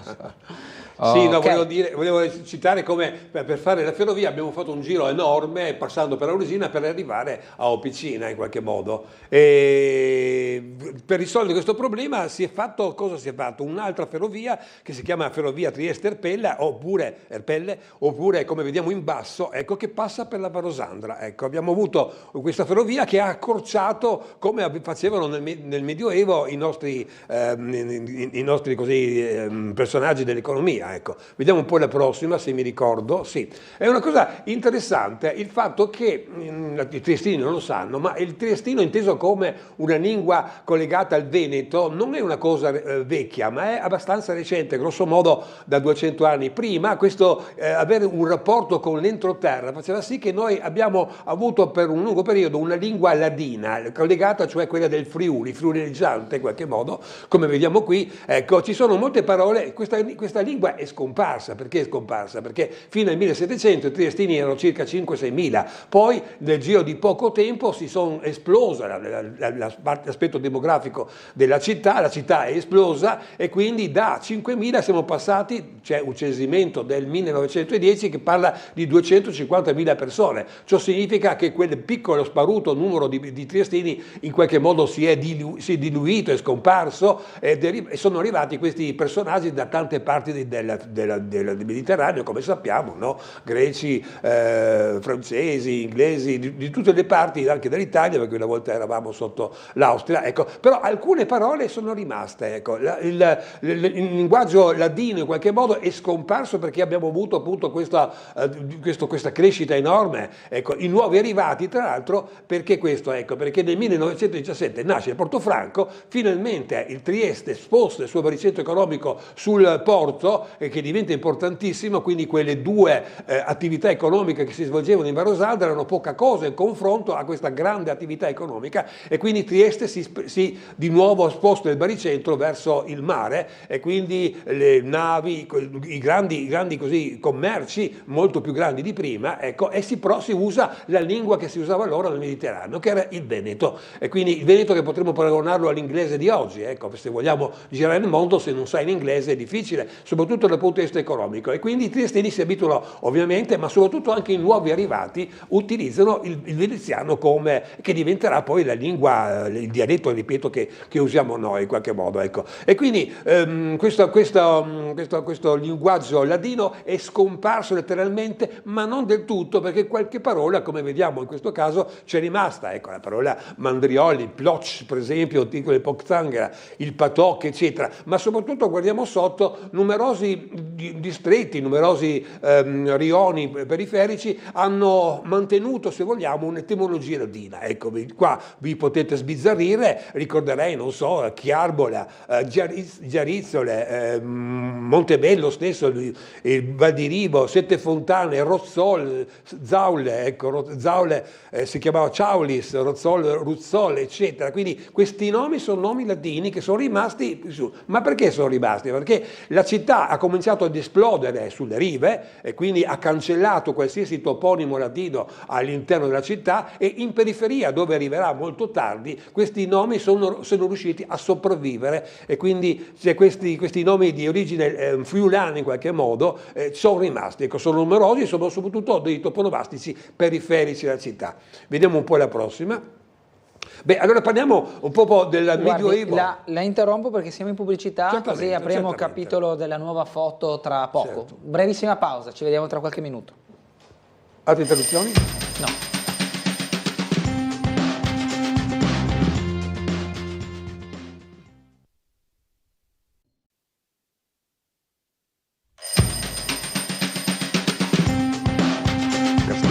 Riprendiamo la nostra trasmissione col dottor Dino Cafagna con questa foto che mi ricorda un castello. Sì, adesso cominciamo a parlare proprio del Medioevo della Varosandra, ecco, che abbiamo detto era un posto di, estremamente frequentato sia per problemi economici ma anche per motivi, diremmo così, militari. E questa è la fotografia che è un po' il punto, il cardine di tutto il discorso che lo faremo, no? Questo è il castello di Moccò. Ecco, per capire che cosa era questo castello dobbiamo rifarci un po' di storia. Ecco. Abbiamo detto che sotto Roma, Trieste per 600 anni è stata benissimo, viveva in un mondo quanto mai funzionale. Se un contadino aveva un torto poteva rivolgersi all'autorità e quindi avere soddisfazione. Al contrario, quando sono arrivati i barbari, questi hanno distrutto tutto e per alcune centinaia d'anni la gente non aveva più a chi riferirsi, a chi potesse in qualche modo aiutarli. C'era il signorotto locale che faceva il prepotente e la gente era letteralmente lasciata in balia di se stesso, non c'era nessuno che portasse ordine, eccetto una persona che era il vescovo che era sì il curatore delle anime, ma aveva anche una certa autorità, poteva anche, diremo così, discutere con i prepotenti del luogo per avere qualche giustizia, ecco. E il vescovo piano piano coagalizza tutte le persone locali, anche da Trieste ovviamente, attorno a questa figura. Però in qualche modo, visto che è una persona che diventa importante localmente, l'imperatore che aveva il governo di tutte queste terre, di parte dell'Italia, parte dell'Austria, eccetera, non avendo a chi affidare in qualche modo la gestione del territorio, utilizzò i vescovi trasformandoli, anzi diremo così, nominandoli vescovi conti, che significa vescovi che accanto all'aspetto delle anime, della cura delle anime, dovevano anche curare, come fanno oggi i sindaci, dovevano curare tutta la gestione della città, quindi le tasse, la giustizia e anche l'aspetto così militare in qualche modo. Quindi questi vescovi diventano importanti. Il territorio triestino non era così piccolo come abbiamo oggi noi, no? La città è la periferia, ma molto più grande, raggiungeva anche dei territori in Slovenia, nella Carniola di allora, ecco. Per esempio la regione importantissima dal punto di vista economico e militare della Varosandra era molto importante, quindi lui scelse dei vassalli che potessero in qualche modo a nome suo, quasi affittando in qualche modo questa zona, potessero controllare questa zona e anche tassarla, perché quello era l'elemento più importante. Fece costruire un castello, questo castello molto bello, e lo diede a una famiglia che si chiamava la famiglia di Mucò, di origine tedesca, trasformata in italiano in Moccò. Il castello di Moccò è diventato importantissimo. Vediamo un po' la prossima. Il motivo, l'aspetto economico di allora si basava essenzialmente sull'economia molto povera. Trieste non è mai stata ricca, non ha mai avuto grandi territori, non ha mai avuto dei prodotti importanti. Alcuni sì, ecco, per esempio il vino di Trieste era molto conosciuto perché noi, avendo le colline e i terrazzamenti vicino al mare, godevamo di questo clima mediterraneo, facile per far sviluppare le viti, quindi avere anche un buon vino, tra l'altro un vino conosciuto anche dagli imperatori romani, anche era richiesto. C'è un vino che è il Puccino, che potremmo definire come il piccolit della Roma, in quanto veniva prodotto in poche di poca quantità, ma soprattutto era molto raffinato e molto richiesto. Oppure le viti, quindi, gli olivi, quindi anche l'olio, ecco. E il terzo elemento era il sale. Il sale era definito sì il petrolio del Medioevo, oppure l'oro bianco. Il sale era importantissimo e tutte quelle persone, tutte quelle popolazioni che abitavano vicino al mare costruivano prima o dopo delle grandi saline in qualche modo che diventavano importanti. Il sale non è oggi è importante, tra l'altro anche oggi, tra l'altro faccio presente come nell'alimentazione il sale ci deve essere sempre. Nel nostro sangue c'è il cloruro di sodio, cioè il sodio, ecco, quando noi vediamo gli esami, vediamo Na, significa che quello è il sodio. Se non ci fosse del sodio nel sangue noi saremmo già morti, quindi è importante anche per l'alimentazione, per tante attività, ma soprattutto nel Medioevo era evitante, io definirei quasi in qualche modo il frigorifero del Medioevo, per conservare gli alimenti, ecco, perché il sale ha una grande potenza di assorbire l'acqua e quindi togliendo via l'acqua essica, se vogliamo così, prodotto come la carne e il pesce, ma soprattutto non fa crescere i batteri. Pensate che soprattutto nell'età primitiva voi con grande fatica riuscivate ad abbattere un bufalo per esempio, ma potevate mangiare 5-6 kg, magari portarvi a casa una coscia, ma il resto dovevate abbandonare perché il giorno dopo non era più dal punto di vista alimentare gestibile. Quindi grande lavoro, grande sforzo e poca resa in qualche modo. Il sale che permette quindi, soprattutto le popolazioni del continente, soprattutto d'inverno quando non si può più cacciare, è importante avere una riserva di carne e di pesce che è salata. Quindi il sale era molto richiesta ed era molto importante. A Trieste avevamo molti posti dove c'erano queste saline, vediamo alcuni. Questa è una bellissima carta in cui a destra vediamo la città in alto, la città fortificata, la città era delimitata dalle mura, lo vediamo in questo caso, ecco, tra l'altro datato 1600, prima dell'avvento del Portofranco, in cui vediamo a destra, alla mia destra, o se vogliamo alla sinistra della città, le saline, che sarebbero oggi, lo chiameremo appunto il Borgo Teresiano. Ecco, il Borgo Teresiano era anticamente acqua, poi è diventato una palude e poi è diventato una delle saline, ecco, come vediamo qui, che era molto importante. Una piccola curiosità in fondo dove troviamo e dove oggi c'è il Molo Fratelli Bandiera, esattamente un po' più sulla radice, vediamo dove oggi c'è il mercato ortofrutticolo e dove una volta c'era il Lazzaretto Vecchio, troviamo le saline, ecco, se le vediamo anche qui, può sembrare strano, ma anche lì c'erano le saline. Andiamo ancora avanti. Dove c'è Campomarzio in pratica. Dai. Come Campomarzio, sì. Questa per dire un'altra stampa del 600 in cui vediamo la città fortificata, ma davanti troviamo le saline che oggi possiamo dirlo è il Borgo Teresiano, ecco, se vogliamo. Guardate che però le saline non erano delle strutture abbandonate così, dovevano essere molto ben curate, ecco. Ci sono dei muri di contenimento, questi cavedini, cioè questi diremo così rettangoli dove veniva raccolta l'acqua che poi evaporava, si doveva lavorare molto bene, ecco. Quindi sensazione, vediamo la prossima, e difatti le saline non erano abbandonate così, si poteva raccogliere il sale senza problemi, no, ci doveva una cura particolare. Il saliniere aveva un grandissimo lavoro, tra l'altro poveretto aveva i piedi tutto il giorno in acqua, viveva in un ambiente umido, un ambiente malsano in qualche modo, caldo, pieno di zanzare, di insetti, quindi il poveretto, e soprattutto doveva molto lavorare perché doveva in qualche modo, come vediamo qui, trattare molto bene il territorio, e soprattutto importante era anche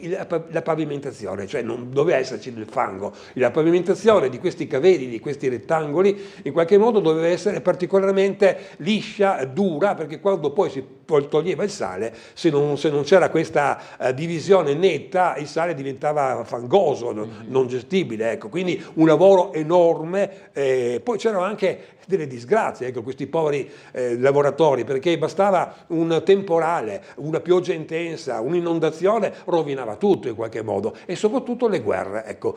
Non abbiamo tempo di parlare del bellissimo capitolo delle guerre tra i triestini e i mugesani per le saline, ecco. Possiamo solo accennare che il torrente Rosandra, che tutti noi conosciamo, era diremo così, le spartiacque era il limite tra il territorio di Muggia, che era veneziana, il territorio di Trieste che era austriaca. Ecco. Questa era una zona di particolare guerra tra i due, ecco, che si facevano dispetti l'uno con l'altro, tipo i triestini che andavano su quello di Muggia per distruggere le saline e i mugesani che a loro volta venivano sul territorio di Trieste per distruggere, ma il povero saliniere spesse volte che cercava di opporsi ci perdeva anche la vita, oltre che poteva essere bastonato pur ci perdeva la vita, quindi la vita del saliniere non era per niente facile e viveva abbastanza male.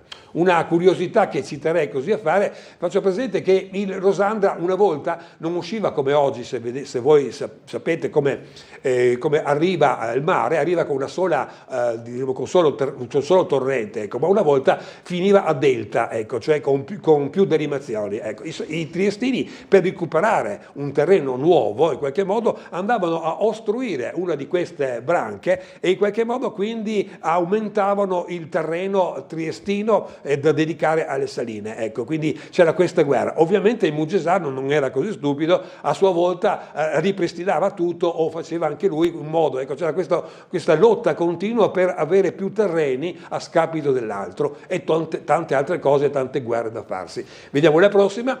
Sì, per esempio, questo è siamo diremo così, in quella che oggi è la zona industriale di Servola, dove c'è la lisiera, per dire. Ecco. Lì tutto quel terreno che, come sappiamo, è pianeggiante, erano le saline di Servola, ecco, ci passava un torrente in mezzo e quindi anche questo, quello che oggi è appunto il terreno industriale di Servola, era allora saline e prima ancora una palude. Vediamo ancora la prossima. Forse le saline più importanti in assoluto erano della Zaule, ecco, dove oggi abbiamo quelle poli industriali in qualche modo, erano tutte saline molto grandi che portavano veramente molto. Ecco, il Rosandro lo vediamo quella linea blu che divideva, ecco, c'era anzi un ponte che permetteva il passaggio dai territori triestini a quelli mugesani in qualche modo. Ecco, questa Zaule era una zona estremamente grande e questa portava molto sale, forse per questo anche in qualche modo si preferiva appunto la Varosandra come punto di incontro. Vediamo un po' la prossima.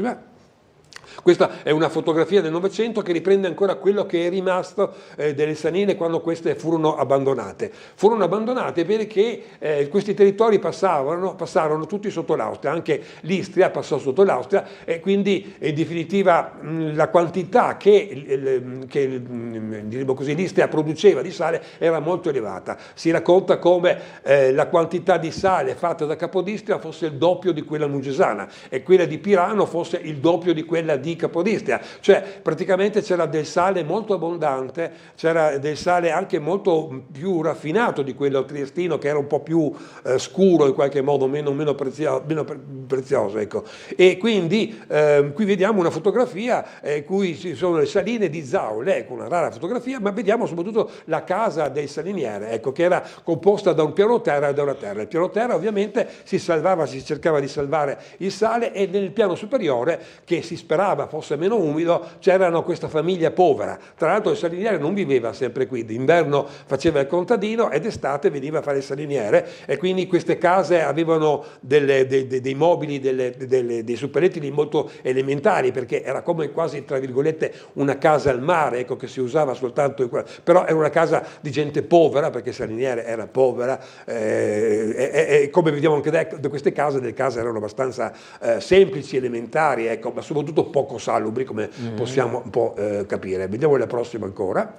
Quindi il sale rappresentava quindi di per sé stesso con l'olio e, come abbiamo detto, anche col vino, questi prodotti che venivano richiesti dalla Carniola, cioè dalla Slovenia, dai territori interni, ecco, e veniva scambiato viceversa col grano. Trieste non ha spazi enormi, non ha spazi paneggianti dove poter coltivare il grano turco, eccetera, e quindi lo importava. Quindi dobbiamo immaginarsi queste carovane che andavano verso così la Slovenia, cariche di sale e tornavano con cariche di grano essenzialmente. Ma torniamo qui, ecco, come era fatto questo castello? Questo castello era stato costruito, come abbiamo visto prima, per volontà del vescovo che voleva appunto che ci fosse uno suo vassallo che governasse un po' tutta la Varosandra, o se vogliamo gli aspetti economici, ecco, e quindi costruì questo castello. In verità noi non abbiamo la più pallida idea come sia stato esteticamente, esternamente il castello. Ecco, questo perché, come vedremo fra poco, è stato distrutto attorno al 1500 e quindi per 500 anni non abbiamo più avuto fotografie, stampe, racconti di questo castello. Ma i Kandler nel 1863 fa un libro che è molto interessante, che è la storia cronografica di Trieste, cioè la storia di Trieste. Ricordo come Kandler sia stato uno dei più grandi, anzi il più grande storico dell'Ottocento, fa disegnare al suo grande disegnatore Albert Rieger questa rappresentazione della Val Rosandra. A destra abbiamo questa torre, fatta ovviamente di fantasia, perché nessuno sa come è stata costruita questo castello di Mocò, ma insomma ci dà l'impressione di qualcosa che spicca sulla Val Rosandra, che domina a 360 gradi, che ha delle strutture sovrapposte sempre più grosse, fino ad avere la torre con le merlature, e anche ci mette un paio di corvi per dare l'aspetto della grandiosità, dello spavento che doveva, del terrore, della paura che doveva incorrere in chi in qualche modo ci passava qui. Dentro c'erano ovviamente dei militari, circa un centinaio, e anche dei cavalieri. Per curiosità, se possiamo centrare tutto, vediamo la Barosanda, ecco, vediamo la chiesa, proprio quella, la chiesa di Maria Isaris, in qualche modo, che vediamo un po' più giù adesso.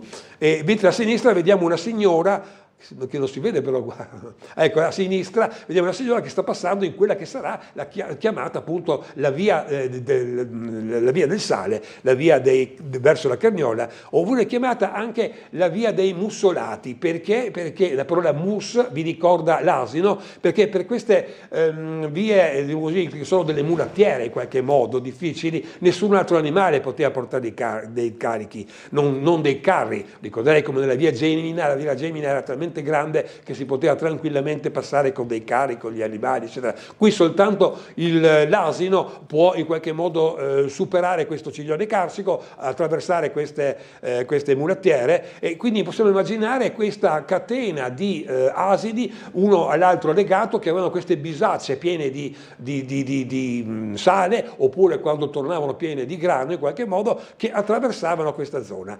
Perché scegliere queste mulattiere e non le strade principali? Perché le strade principali innanzitutto erano molto più lunghe. Abbiamo visto che per raggiungere in qualche modo Opicina bisogna fare tutto un viaggio lunghissimo, che non conveniente, mentre queste avevano la caratteristica di essere estremamente brevi. Dalla Rosandra si passava direttamente, però ovviamente a scapito della comodità in qualche modo, ecco. Ma soprattutto un'altra cosa importante è che mentre le strade principali sono infestate da briganti, queste strade così secondarie, che tra l'altro c'erano più di una in qualche modo, ecco, non avevano questo pericolo, che era importantissimo, ecco. Tra l'altro questo castello di Mocò aveva una funzione ben particolare, perché qui passava soprattutto la più importante di queste vie del Sale, o via dei Mussolati, come vogliamo chiamarle, ecco, e aveva una doppia funzione: prima quella di tassare tutti quelli che passavano, ed era di vitale importanza la tassa, perché poi arricchiva Trieste, ma la funzione era: perché ti tasso? Ecco, mica solo perché passo, perché io con i miei militari riesco a controllare la zona, a togliere via tutte diremo così, i predatori, i briganti che ci sono, i nemici che ci possono essere. Vedremo fra poco le guerre veneti e triestini. Quindi avevo questa funzione di controllare anche militarmente la zona e di renderla facile per diremo così, per questi commercianti, il trasporto appunto di queste carovane di prodotti importanti, ecco. Quindi questo castello aveva una importanza molto importante. La valle si chiamava Valle di Mocò e non Val Rosandra. Val Rosandra sarà solo quando, distrutto il castello, si perderà un po' molta di questa storia, e quindi noi la chiameremo, per il torrente Rosandra, la chiameremo Val Rosandra, ma per tantissimo tempo si è chiamata Mocò grazie a questo castello. Vediamo la prossima, se mi ricordo. Sì, beh, qua grosso modo si racconta il suo distretto, ecco. Da Modista, e da Trieste si arrivava nella Varosandra e da qui si prendeva la strada che andava, appunto, che passava per il castello di Moccò, tra la cittadina di Bosco, cioè di Sant'Antonio in Bosco, e il Colle di Moccò. C'era ovviamente tra i due colli una strada obbligatoria. Lì avevamo appunto la dogana, dove si doveva pagare per poi procedere verso l'altro, verso Basovizza, verso poi Corniale, verso Lokev, come chiamato. Tra l'altro Corniale, oggi si chiama Lokev in sloveno, Corniale significa corn, che significa grano, ale significa magazzino, quindi Corniale significa la città dove c'era il magazzino, dove si magazzinavano il grano, quindi è importante. Ecco che quindi Moccò era al centro proprio, non solo della Varosandra, ma soprattutto dei traffici. Vediamo la prossima, che abbiamo sempre meno tempo. Vabbè, qui hanno voluto ricostruire, abbiamo detto prima che noi non abbiamo la più pallida idea di come sia stato fatto questo castello, ecco. Però alcuni studiosi hanno voluto, studiando un po' la base, rifarlo, ecco. Grosso modo era un po' allungato, aveva delle mura ovviamente e 3 torri. Vediamo la prossima.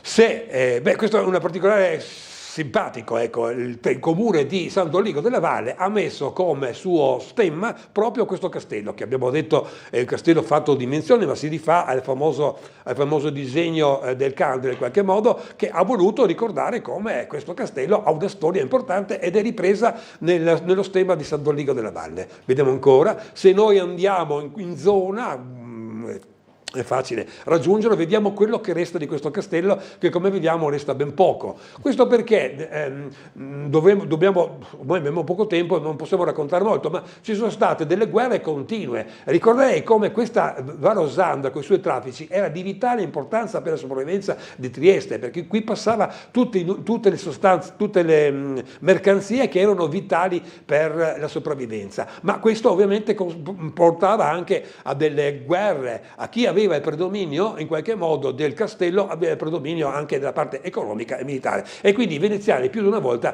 hanno cercato di conquistare questo castello, finché i triestini, stufi di questa guerra e soprattutto di dare questa opportunità ai veneziani di governare e di strozzare l'economia triestina, lo distrussero. 1511 il vescovo Bonomo decide di far distruggere questo castello alla base. Ne resta questo, vediamo la prossima, e ancora una parte di muraglia che vediamo, questo arco in qualche modo che è ancora presente. Questo è un castello di 500 anni fa che è rimasto, ecco. Vediamo la prossima ancora. In verità questo posto era talmente interessante perché comunque i traffici continuarono, anche se il castello, che noi indichiamo con quella freccia rossa dove è, su quel colle, si è voluto rifare un altro dazio. 1690 si fa quello che viene definito il castello nuovo di Moccò. Abbiamo la fotografia semplicemente perché questo castello è rimasto in piedi fino al 1945, seconda guerra mondiale, ed è stato costruito in gran parte con le pietre ricavate dal castello vecchio. Vediamo che questo castello, tra l'altro, inizialmente era un dazio, poi è diventato anche un hotel famoso, ecco. Abbiamo delle fotografie degli interni e degli esterni, ecco, ed è diventato appunto l'albergo di Moccò. Era importante anche perché quando la ferrovia che abbiamo detto Trieste-Erpelle o Ferrovia de Rosandra, molte persone si fermavano qui approfittando della ferrovia per passare qualche settimana in un posto ameno, un posto bellissimo, sempre costruito in alto, con la visuale di tutta la Varosandra e con tutto l'ambiente. Vediamo ancora una prossima. Vabbè, questa è la fotografia di quello che rimane di quella via dei Sale che abbiamo detto prima, o dei via dei Mussolati, come vediamo, è ancora presente, è rimasta, ecco, lo vediamo qui a Scalini. Vediamo la prossima, se mi ricordo, oppure sempre questi ciortolati in qualche modo molto disagevoli, ovviamente, che solo gli asini potevano trasportare, ecco. Però possiamo, se uno ha voglia, ancora trovare queste vie medievali, forse anche romane in qualche modo, ecco, che sono rimaste e che si possono vedere, scomode per noi oggi, ma essenzialmente importanti. Brevemente vediamo la prossima. C'era un altro castello che dominava un po' la zona, che è il castello di San Servolo. Questa è una storia lunghissima, era prima un castelliere dell'età così del ferro e del bronzo, e poi è stato un piccolo centro militare romano, e poi man mano è stato costruito appunto nel Medioevo, soprattutto come dazio, anche qui, perché qui passava un'altra strada del sale, del dazio, più volte conquistato, più volte distrutto, come vediamo in qualche modo. Questo è quello che rimane oggi. Se del castello di Mocò non rimane niente, di Castello di San Salvo rimane questo, che però è la metà di quello che sarebbe, ecco, è stato ricostruito, è stato ripreso in qualche modo. È interessante perché è stato anche un luogo, non avremo tempo di parlare, ma è interessante perché attorno al 1470 qui abbiamo avuto delle ondate di turchi che distruggevano tutto, che rapinavano, che uccidevano. Mamma lì turchi ci ricorda come in qualche modo la popolazione aveva un'enorme paura di queste persone che improvvisamente si presentavano, razziavano, uccidevano, eccetera. Però se c'era un castello, come in questo caso, era più facile in qualche modo difendersi. La gente correva all'interno, perdeva sicuramente il villaggio che veniva distrutto, veniva incendiato, ma si salvava. Ecco, questo castello ha tra le tante sue storie anche questa di difesa da queste ondate dei turchi che passavano da queste parti, anche al castello. Velocemente la prossima, vabbè, il bel capitolo dei turchi, non lo facciamo perché non abbiamo tempo. Questa è una rappresentazione medievale di cosa facevano i turchi. I turchi tra l'altro non erano, come pensiamo noi, dei militari ottomani ben vestiti, erano semplicemente dei ladroni in qualche modo musulmani, per cui venivano chiamati turchi, che in numeri molto limitati, di 10 a cavallo, con delle armi bianche cosiddette, cioè semplicemente un pugnale, una lancia, eccetera, andavano a razziare tutte le zone e come vediamo facevano facilmente anche schiavi le persone che venivano poi vendute, altre viceversa avevano meno fortuna e venivano uccise, ecco. Ma questo capitolo non lo possiamo più sviluppare. Grazie dottor Cafagna per questa, grazie a voi, grazie a tutti. Questo mercoledì mattina, noi ci rivedremo tra 2 settimane, grazie a tutti i telespettatori che ci hanno seguiti. Sveglia Trieste torna domani a partire dalle 7, una buona giornata a tutti, arrivederci anche a lei. Arrivederci.